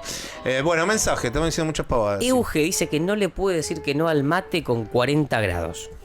Soy como Euge. ¿Mate con 40 grados? Yo no. Sí, claro que sí. No, yo le digo que no. Me gusta mucho. Y yo al mate le digo que sí a toda costa, no hay chance. Bueno. Martín nos dice al charuti o al tabaco. Bien. No le puede decir que no. A los placeres. Al humo, básicamente no le puede decir que no al humo. Como Macri. Sí. Mauro dice, a veces no le puedo decir que no a la birrita cuando hace calorcito. O sea, bueno, todo diminutivo, pero negra. Sí, acá Marcelo es de la que son amargos negra. Ustedes, No, me gusta yo no. mucho la cebada. Bueno, yo soy de la honey. Muy bien, bueno, Valen le dice a las harinas, no puedo mentir, son muy ricas las harinas. Y sí, pero terminás matándonos. Le decimos a la audiencia. Claro, exacto. Un equilibrio hay que buscar. ¿Quieren uno más? Sí, dale. Uno más. Pablo dice que no le puede decir que no a las reuniones familiares muy numerosas. Eso. Ahora encima que en un rato, la vuelta a la esquina viene Navidad, Año Nuevo, empezamos con el Vitel Toné de mi hermana, toda esa cosa horrenda. Y que tenés que empezar. Y te tenés que decir, sí, no, y pasate por casa. Yo a esas cosas. Tío facho borracho ahí. No, yo esas cosas hace ya unos cuantos años que digo que no. Que digo que no, y no me importa nada, aparte. Ya lo sé. No, el tío es un amargo, que esto, que sí, ¿sabes qué? Sí. O sea, no. Porque terminás re loco. Aparte, en esos días la gente es como que entra en un estado de ebullición que parecían el otro día los manifestantes yendo a Dolores, sí, cortando la ruta y eso. Bueno, vamos a hablar de economía. Vamos a hablar con Nicolás Pertierra. Nicolás Pertierra es economista y es director del Centro de Estudios Económicos y Sociales Scalabrini Ortiz, con sus siglas CESO. ¿Qué tal, Nicolás? Marcelo Aymar te saluda. ¿Cómo estás? Hola, ¿cómo están? Muy buenos días. Bueno, gracias por estos minutos y deslizo una idea que tiene que ver con precios y después a partir de ahí me comentás qué me parece o qué te parece. Sí. En algunos países, obviamente más industrialistas, que tienen otro tipo de economía, mayor regulación sobre sus mercados, mayor estabilidad, pero por ejemplo en el sector de supermercados en Reino Unido y creo que en Alemania también se lleva adelante, lo que le dicen al sector de supermercadista es, el Estado, ¿no? Le dice, vos me tenés que decir a mí cuánto es el costo del producto en góndola. Y después yo te digo, como Estado, que el margen de ganancia no puede superar el 10%, pero tampoco puede ser menor del 5%. Y las cadenas de supermercados en Inglaterra se manejan de ese modo. ¿Vos crees que eso se puede llegar a llevar adelante con el empresariado y con lo atomizado y los monopolios que hay en la República Argentina, pero en definitiva yo creo que esa es una solución positiva. Por ejemplo, a ellos les dio resultado saber el costo del producto y sobre eso que el Estado le diga, bueno, tu margen de ganancia es de tanto. Sí, a ver, también me parece que hay que tener en cuenta cuáles son las capacidades estatales, porque que eso no se puede haber logrado después de 10, 15 años por lo menos que estamos con el tema inflacionario. Habla de que también, además de la cuestión empresarial, hay una serie de capacidades estatales, de conocimiento técnico, hasta burocrático, te diría, en el mejor sentido de lo burocrático, que hay que fortalecer, ¿no? Y que me parece que hoy eso tampoco se está haciendo, porque si yo veo la medida que se aplicó las últimas semanas del congelamiento de precios, es una normativa que alcanza el último eslabón de la cadena, nada más, ¿no? Lo que pasa en la góndola. Y para poder hacer eso, como bien vos decías, me parece que para poder hacer eso mejor lo que vos planteabas, hay que ir también en los eslabones más atrás de la cadena. Claro. De hecho, parte de la discusión que me parece que viene, ya se viene dando, pero se va a incrementar los próximos días, tiene que ver con eso, ¿no? Mayoristas y productores, sobre todo. Bueno, en el sector energético pasa lo mismo, no se sabe, o sea, se sabe el precio de la luz o del gas, pero no se sabe cuánto es el costo, lo que le sale al que lleva adelante el comienzo de la cadena que después, bueno, llega por distribución a sus hogares, pero no se sabe cuánto es no sé si es el BTU, la medida, o sea, cuánto es el costo, ¿no? Y no solamente pasa en el sector de alimentos. En el caso eléctrico sería el VAT, lo conocen, ¿no? Como el valor agregado de distribución, que es muy distinto según la región de que se trate, cómo sea la geografía, la densidad.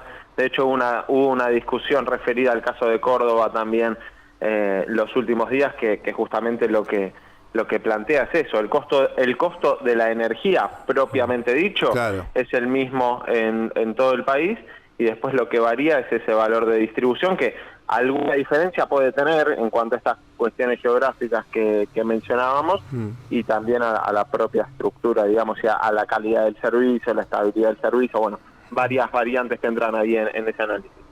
¿Vos pensabas que a Martín Guzmán se le iba a pasar por alto esto en el presupuesto 2021? Porque no solamente está esta falencia, de que ahora yo voy a tratar de explicarla brevemente y vos me dirás si es correcto o no.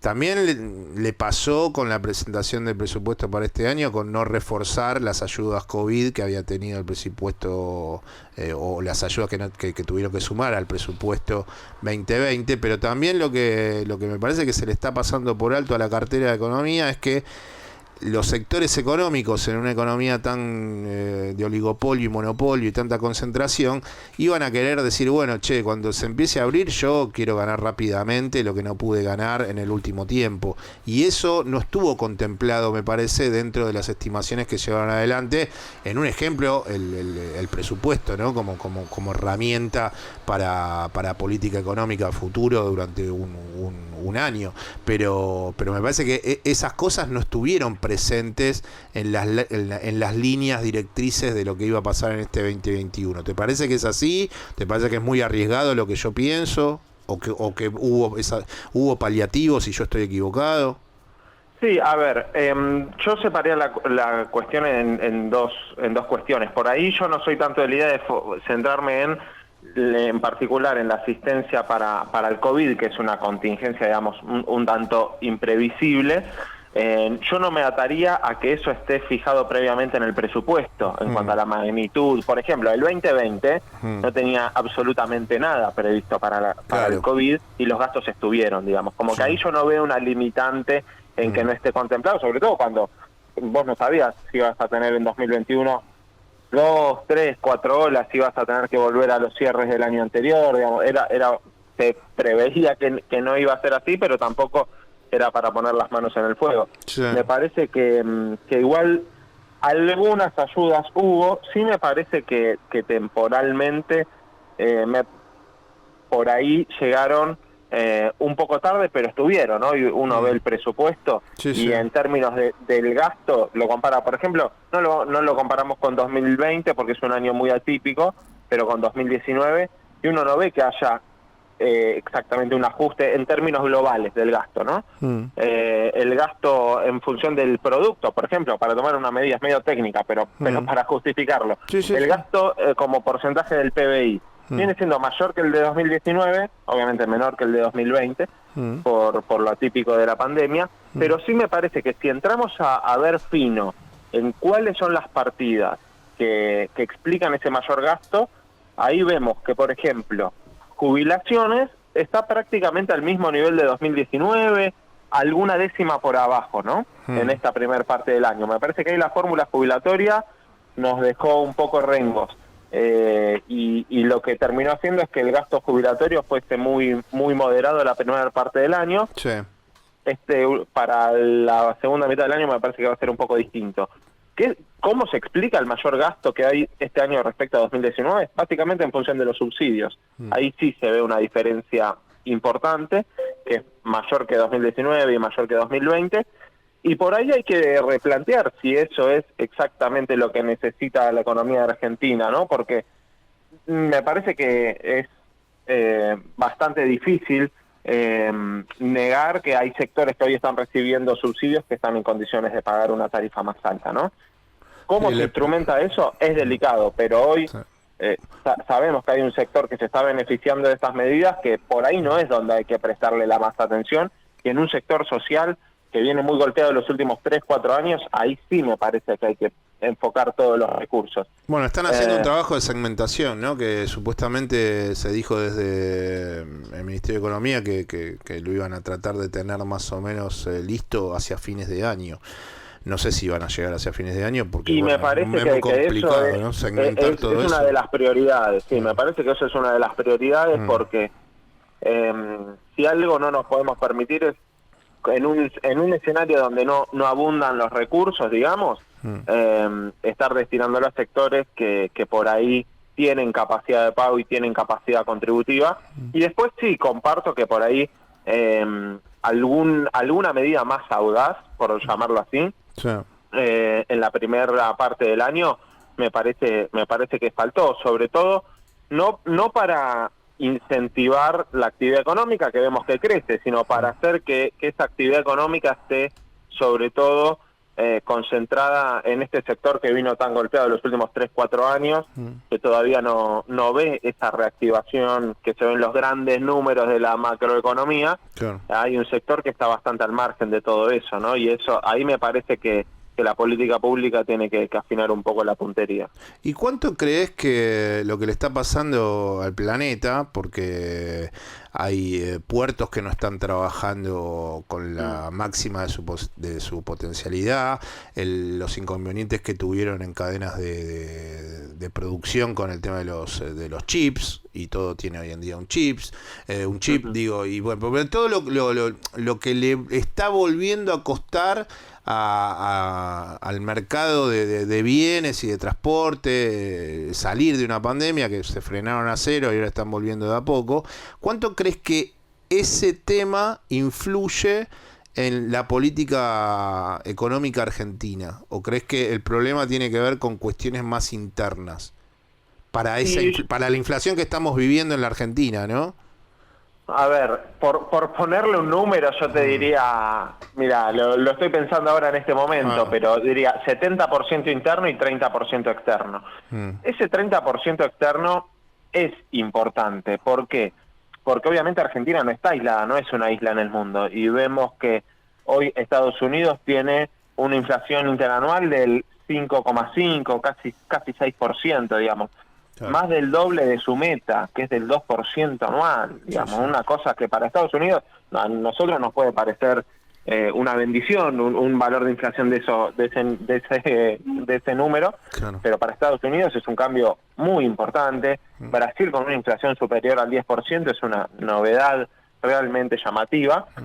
Bueno, yo tengo un economista español que es amigo, ¿no? Y sale a veces acá en este programa cada tanto y manda un informe semanal, esta semana horrorizado con la inflación que va a tener España en los próximos meses. Bueno, y entra sobre todo en una etapa invernal con precios de la energía que tienen una incertidumbre muy importante. Obviamente, todas estas cuestiones que decimos internacionales se montan sobre un escenario donde Argentina ya venía con una inflación inercial, digamos, ya venía con una velocidad crucero del 40-45%, ¿no? Claro. Entonces, si vos venís a esa velocidad y te dan un empujoncito más, bueno, claro, es otro el escenario. Por eso digo que sobre todo hay cuestiones internas que para mí es esa inercia inflacionaria, esa velocidad crucero que ya teníamos, claro, sobre la que se montan estas cuestiones internacionales de las que no estamos obviamente al margen. Bueno, Nicolás, tal vez hablamos antes de que termine el año y si no, bueno, muchas gracias por estos minutos y buen fin de semana. A ustedes, igualmente, y muchas gracias. Gracias. El que está hablando con nosotros era Nicolás Pertierra, que es economista y es director del Centro de Estudios Económicos y Sociales Scalabrini Ortiz, y estuvo aquí en Paso a Valores, en AM 1420 con vos. ¿Quieren escuchar un poco de música? Hoy nos pusimos todos de acuerdo, te cuento, Andy. Sí. Estábamos muy sincronizados. Yo llegué y era una estudiantina. Ah, una especie de barricada. Sí, gente en patas. Sí. Bueno, está bien, es el calor, amerita. Ajá. Y yo dije... che, se me ocurrió poner un tema. Y le dije a Flor. Sí. Y Flor se llenó de alegría en su rostro. No, pero hubo griterío. Sí, fue tremendo. Y yo dije, vamos a poner a Santiago Motorizado. Y dijeron, alguien dijo, yo venía escuchando. Yo. En el bondi. Yo venía escuchando a Santiago Motorizado, así que ¿viste? Por eso digo que estábamos con una conexión muy importante. Todos tenemos una gran conexión. Yo soy un viejo choto, pero bueno, no sé cómo hago para estar conectado, pero me gusta mucho la música. Entonces, seguí hablando con Flor y le dije, yo escuché un tema que se llama Europa, de Santiago Motorizado, y me dijo, pero ese tema no es de él. No, es de las ligas menores. Bien, y vamos a escuchar ese tema que se llama Europa. Estamos haciendo todo este chamullo ahora porque entra Santiago Motorizado y al toque canta Europa. En una moto entra. Vamos a escuchar este tema, ¿te parece, Agustina? Sí, escuchamos Europa por Santiago Motorizado. ¿Lo habías escuchado hoy cuando venías hacia la emisora? Justamente ese no, pero sí lo tengo muy escuchado, Santiago Motorizado. ¿El tema libre de qué va, Catalini? Le estamos preguntando a la gente a ver qué cosas no puede decir que no porque le cuesta decir que no, y lo hacen a través de las redes sociales con @pasoavalores. Bien, ¿te gusta la remera de Charlie, Agustina? ¿La remera de Charlie? De hoy. Me parece muy bien. Charlie es el operador y mira al frente. Estamos Agustina, todos muy de gris. De Santiago Motorizado. Europa. Está bueno como auspicio de fin de campaña. ¿Acaso vos me elegirías? Pasó a Valores, los sábados de 11 a 13 en AM 1420.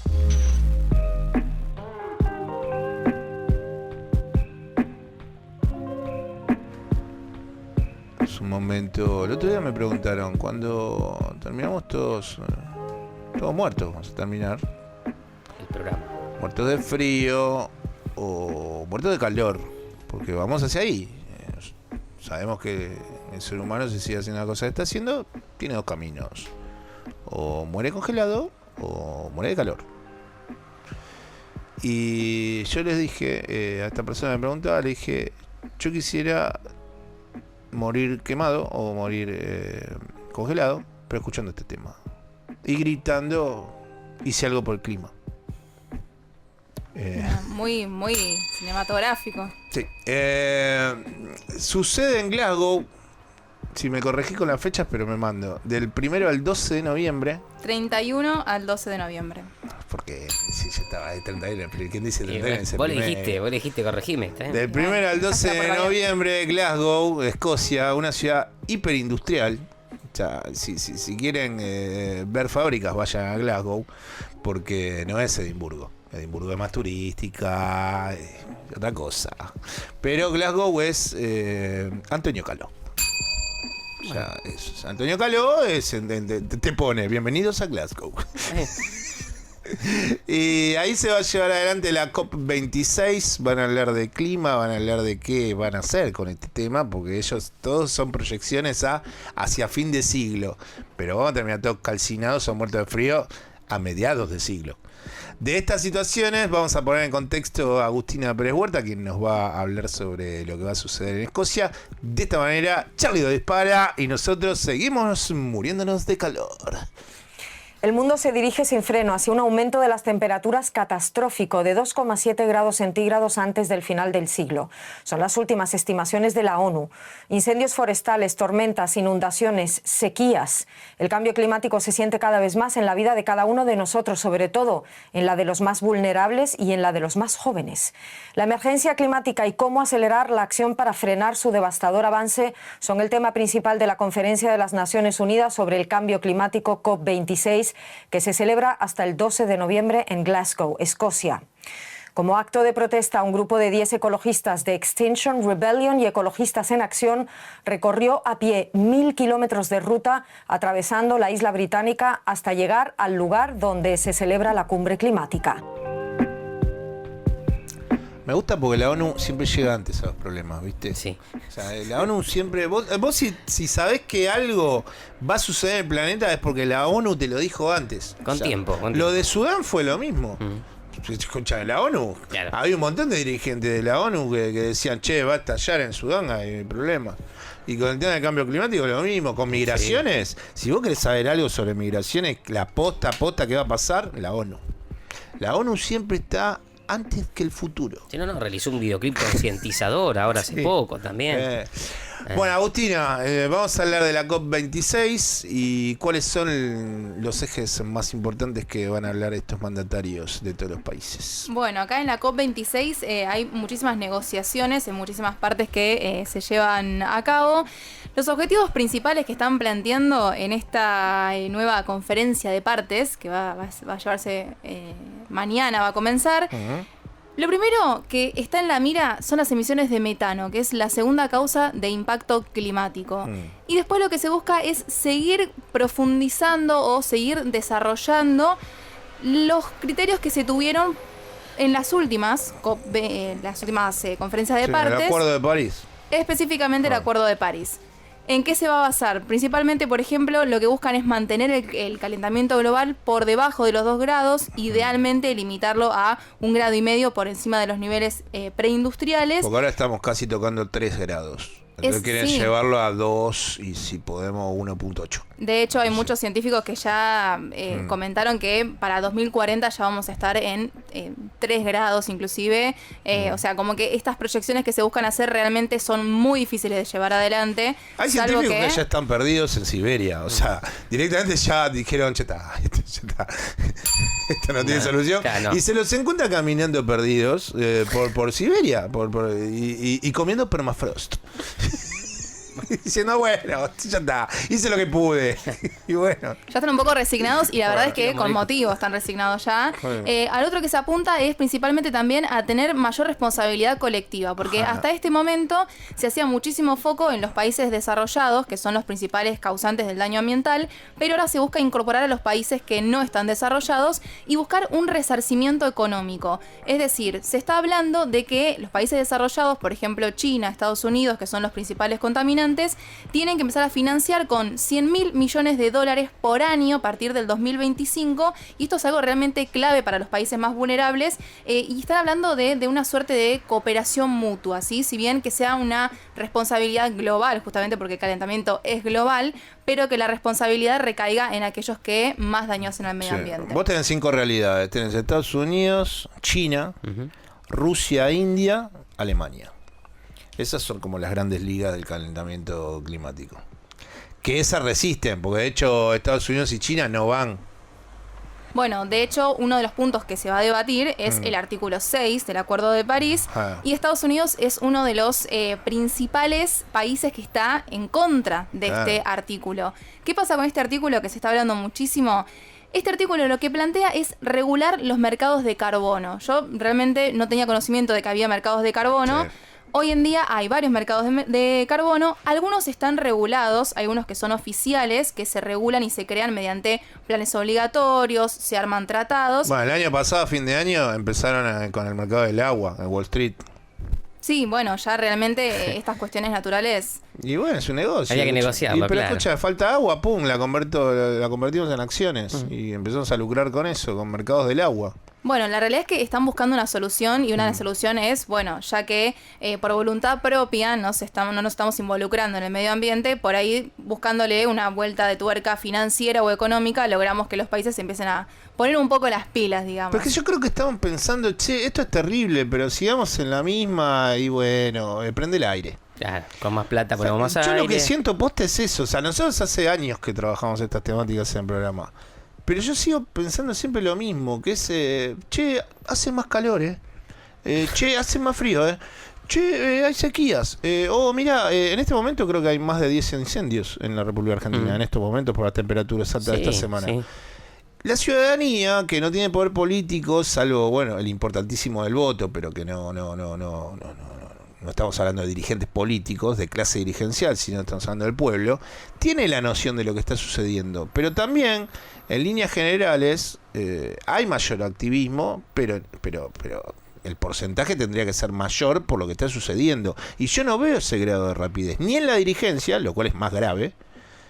Y la rapidez de la dirigencia no tiene nada que ver con el nivel de rapidez de los ciudadanos, que yo creo que es mucho más acertado que el de la clase dirigente. Sí, hay mucho activismo más que nada con respecto a los jóvenes. Los jóvenes se están poniendo mucho al hombro las causas ambientales y están militando mucho esta causa y está de a poco generando un impacto, pero obviamente que necesita reforzarse con políticas. Te puedo contar 30 segundos una cosa de esta semana. Bueno, un minuto me lo puedes contar también. El miércoles hubo un incendio justamente tanto que hablamos de Claromecó, una zona de la reserva forestal, se prendió fuego al costado de la ruta, posiblemente por la inconsciencia, las altas temperaturas, lanzan cigarrillos cuando van fumando por la ruta. Se prendió fuego una gran parte. Por suerte no pasó a mayores porque los bomberos llegaron rápido. ¿Sabes cuál era la preocupación? ¿Cuál? Que se había cortado la luz, porque tuvieron que cortar la luz para echar agua abajo de los postes de alta tensión, y que se había prendido fuego la fibra óptica. O sea, las empresas y la gente también muchas veces estaba más preocupada por el fuego de la fibra óptica que por las hectáreas que se quemaron. Sí, bueno, muchas personas también que cuando estuvo emprendida fuego, algunos sectores que son bastante más turísticos, también más preocupados por a dónde me voy a ir de vacaciones o mi lugar de vacaciones va a estar menos lindo que el impacto ambiental que esto tenía. La realidad es que, bueno, este artículo lo que busca es empezar a regular estos mercados de carbono. El mercado de carbono básicamente funciona te damos un tope, un cupo de emisiones de carbono que X empresa o país puede emitir, puede generar, y si vos utilizás menos de ese cupo o generás menos de ese cupo, esa diferencia la podés comercializar. Entonces, de esta manera lo que hacen es empezar a regularizarlo, porque hay un sector de mercado que son voluntarios que están por fuera del mercado oficial, que no está regulado, y acá donde se concentra la mayor cantidad de los actores privados, del sector privado. Claro. Por eso es que hay muchos países que no están a favor de esto, y también el artículo 6 está interpretado de tal manera que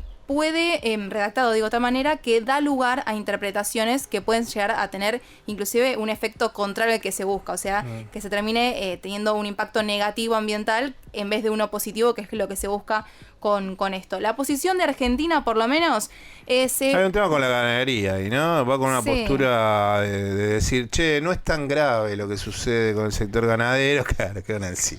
Bueno, sí, la Argentina lo que propone es no poner el foco en la ganadería, como diciendo, la ganadería no es en lo que tenemos que enfocarnos, ¿no? Enfoquémonos mejor en la electricidad, en los sectores energéticos. Economías extractivistas, gas, petróleo, el problema está ahí. Y la realidad es que la ganadería tiene un impacto muy negativo en el medio ambiente. Y por otro lado, aparte, es muy irónico, porque están preparando una ley de hidrocarburos para hacer más sustentable en las próximas décadas el petróleo y el gas.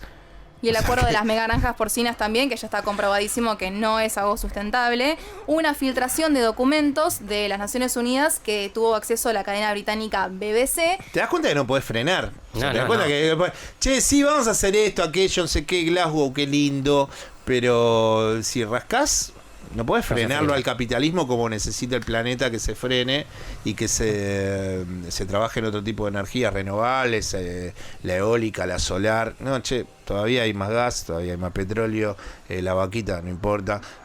Lo financiero va por delante de lo medioambiental siempre. Y así vamos a morir todos quemados. Bueno, esta filtración de los documentos...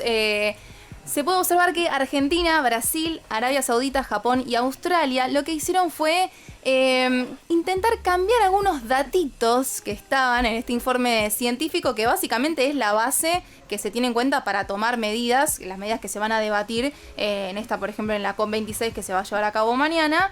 Y la realidad es que una de las cosas que se quisieron modificar fueron que en este informe se decía que una dieta a base de plantas, es decir, una dieta en la que no se consuma carne, reduce las emisiones de gases de efecto invernadero hasta un 50%.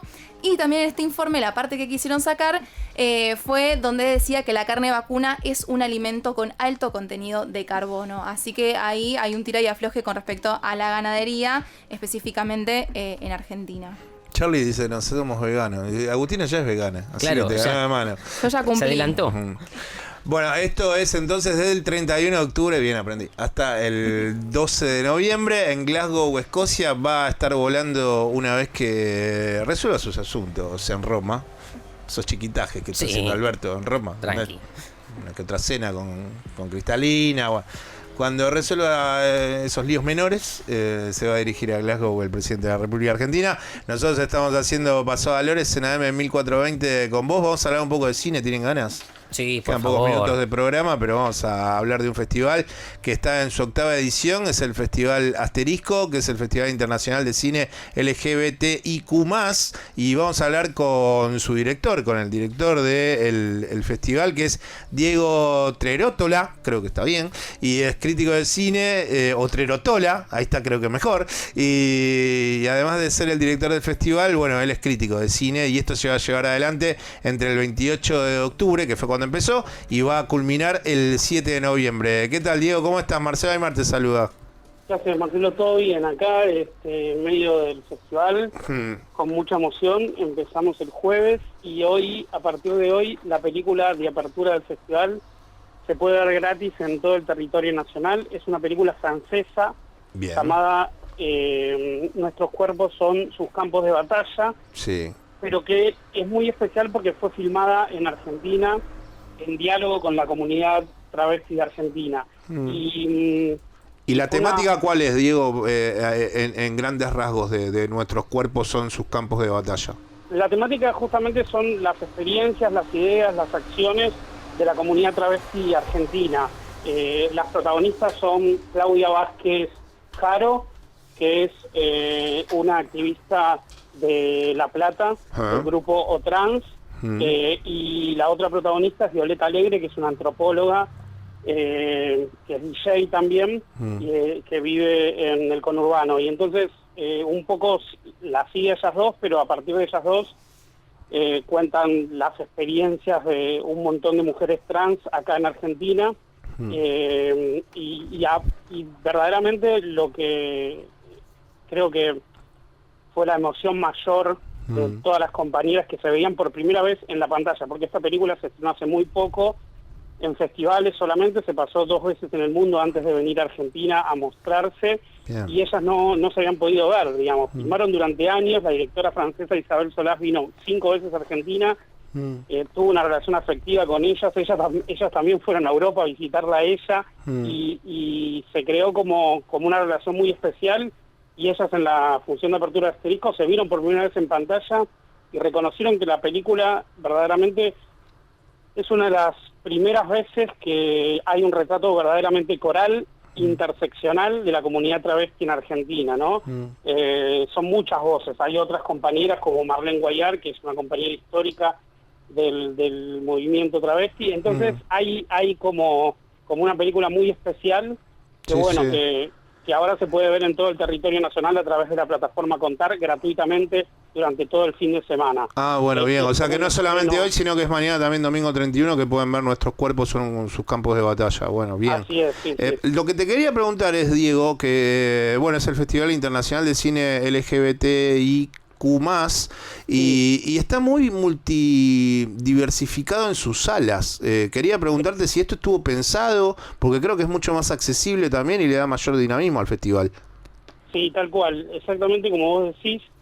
El festival en realidad el año pasado fue online. Este año, cuando la posibilidad de la presencialidad surgió, empezamos a estudiar un poco cómo podíamos volver más efectivamente a la presencialidad, y una de las cosas que pasa es que igual todavía estamos en pandemia, igual todavía que hay que cuidarse. Sí. Entonces, ramificar el festival en distintas salas de cava, en distintos puntos de la ciudad, implica que la gente no tiene que viajar tanto, que el festival no va a aglutinar a toda la gente en una misma sede.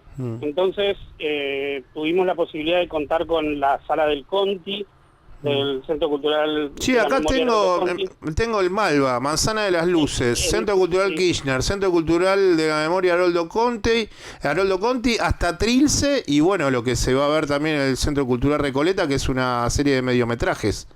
Sí, en el Centro Cultural Recoleta igual es la sede virtual, digamos, porque la sala todavía no la tienen habilitada, entonces va a ser es parte de las actividades virtuales. Sí, todas esas 5 sedes que dijiste, desde la Manzana de Luces hasta el Conti, Malva, Centro Cultural Kirchner, son diferentes lugares de la ciudad, diferentes actividades, diferente programación. Bien. Y nos parecía una forma más dinámica para volver, y sobre todo porque el festival nunca, en ninguna edición, estuvo en una sola sede, y sobre todo sedes que interpelan a distintos tipos de público, porque cada sede también tiene el público cautivo, el público que mira la programación de ese lugar, entonces descubre Asterisco y se involucra con el festival desde otros lugares, más allá de que tenemos un público ya de 8 ediciones que nos sigue, que siempre vuelve, que vemos en todas las funciones.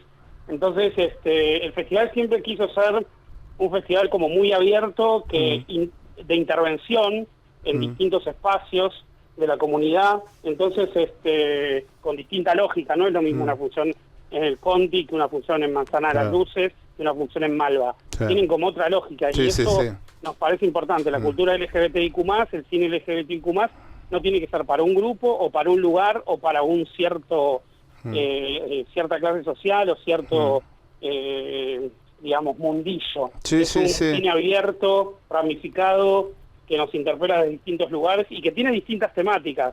O sea, el cine LGBTIQ+, no solo habla de la cultura LGBTIQ+.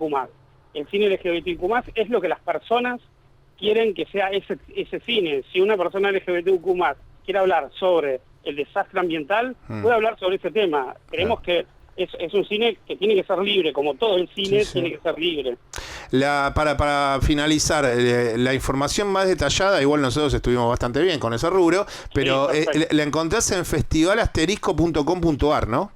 Perfectísimo, festivalasterisco.com.ar, ahí se redirecciona a todas las salas presenciales y virtuales, ahí está el catálogo, la grilla para consultar o descargar. Claro, para ver esta peli francesa de manera gratuita también ahí.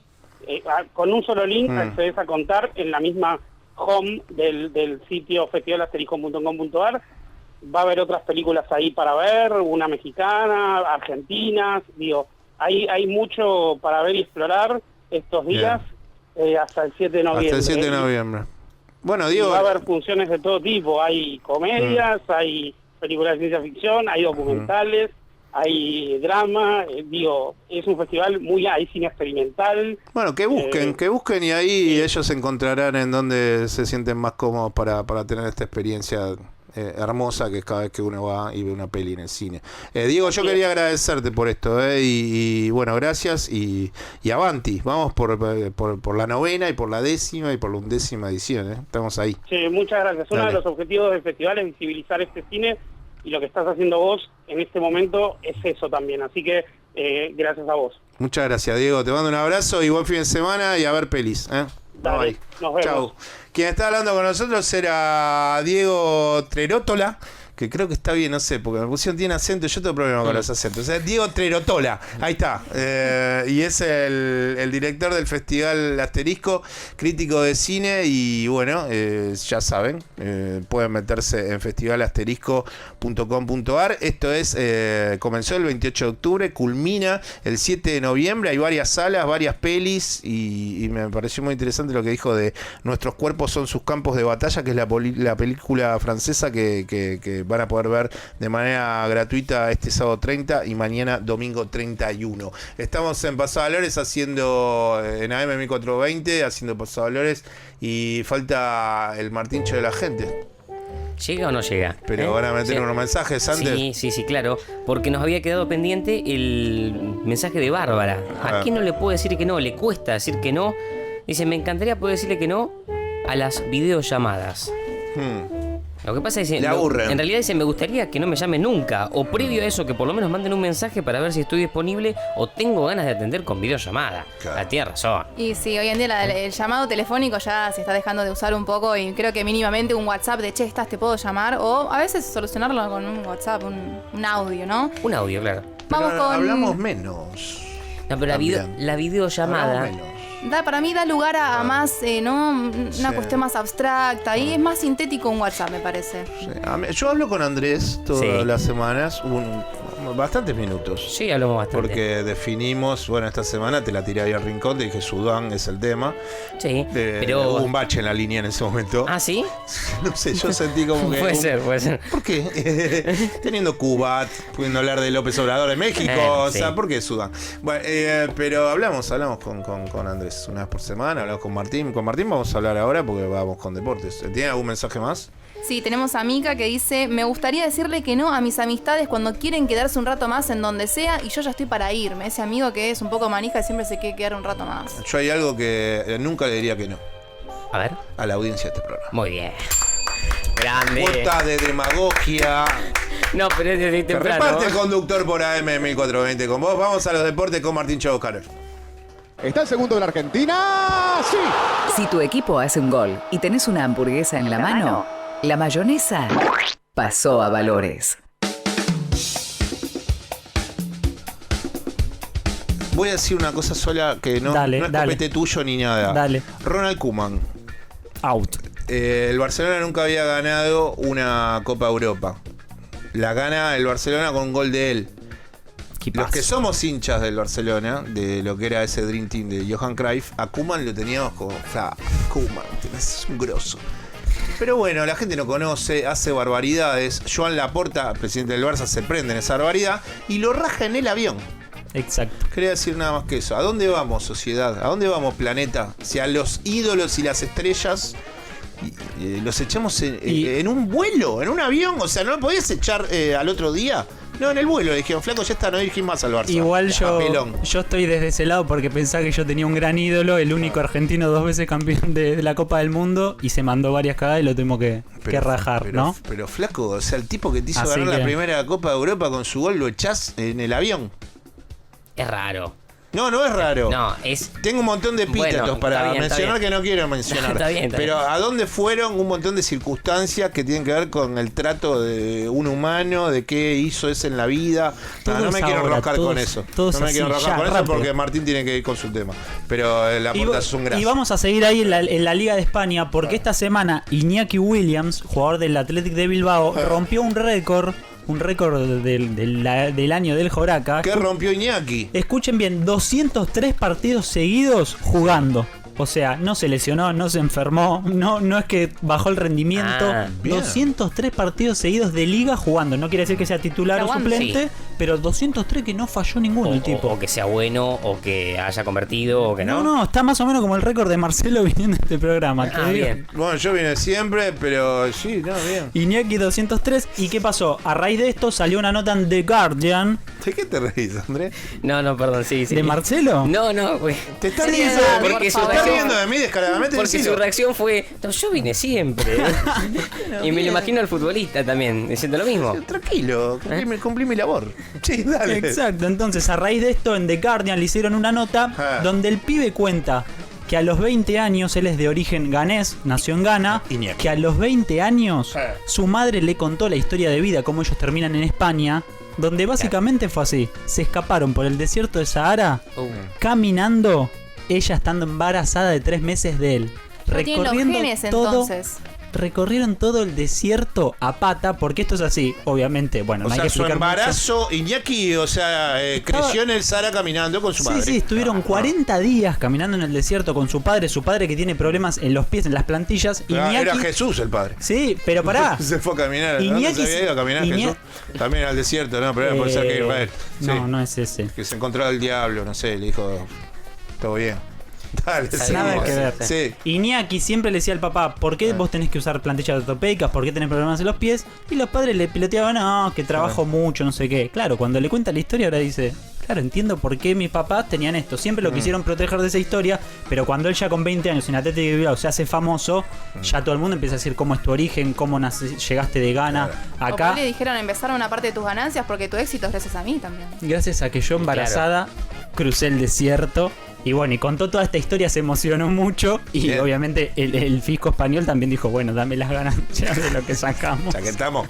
Y sí, pero dijo que va a ir por el récord, escuchá bien, de los 500 partidos seguidos quiere ir.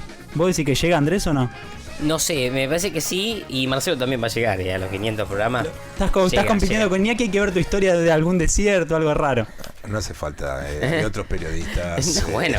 Qué bueno. Que bueno, te debías a tu audiencia, no le puedes decir que no a tu audiencia. A mí me gusta ser demagogo, eso sí. Bueno, quedan unos últimos mensajes. Acá, por ejemplo, Joaquín nos dice... Joaquín dice, me gustaría decirle que no a mi pareja cuando quiere que hablemos por todo, por cualquier cosa que nos sucede. No es por ahí, Joaquín. No tiene toda una explicación, dice Joaquín. O simplemente cuando quiere rozar su cuerpo ¿también? Y demostrarle su amor, y Joaquín no tiene ganas de darle su tetilla. Ah, también. ¿Entendés? Está cansado, Joaquín. La tetilla no. Hoy estoy pensando en la FIP. Bueno. Sí. Fer nos dice, me gustaría poder decir que no a trabajar los feriados. Da igual si me pagan el doble. Y sí, es una fiaca trabajar los feriados. Por eso te pagan el doble. Claro. Fer. Roxy dice, me gustaría decir que no a convivir con mi hermano. Epa, bueno, hay una interna ahí. Siempre pasa, siempre Caín pasa. y Abel. Duhovne Sturzenegger. Está bien. ¿Cuántos hermanos hay? Ya está bien la... Toto Caputo, no se pueden ver. Toto Caputo Peña. Sí. Muy bien, Bueno, y nuestra queridísima productora, Florencia, nos dice, me gustaría decirle que no a la mudanza del lunes y al final de Casa Azul. Vamos, Flor. Vamos, fuerza, Flor. Le decíamos a Gabriela, Flor se muda, se va de una casa comunal a otra casa comunal, también con gente en el barrio de Montserrat, y la tuvo estresada durante estos días, pero va a pegar pegó mucha onda con el nuevo... Está contenta, Flor, se la ve contenta. Sí, pero viste, mudarse es un tema. Pero bueno, le vamos a meter energía. De hecho, Andrés creo que ya te dijo que va a ir a llevarte un par de cuestiones de peso, ¿no? Vos me dijiste eso durante el programa. Sí, no hay ningún problema, colaboramos. Estuvimos haciendo este programa en la Operación Charlie de la People, en producción Florencia Santolini, en deporte, coordinación de aire y alegrías y cosas que tienen que ver con fíjate, está perdido el Manchester City. Perdió 2-0, así que... Martín Chevoscarol, no vamos, Andy. Nos despedimos, gracias. Él es Andrés Catalini, es argentino, igual que Martín Guzmán. Y Agustina Pérez Huerta. Nos vemos el próximo sábado. Quien les habla es Marcelo Aymar y estaremos, escuchándonos el próximo sábado a las 11 aquí en AM 1420 con vos, haciendo Pasado Valores. ¿Quién llega? Llega Sebastián Domenech. ¿Haciendo qué? Sala de situación, ¿no? Así es. Exactamente. Bye, buen fin de semana, les mando un beso. Chao. Yesterday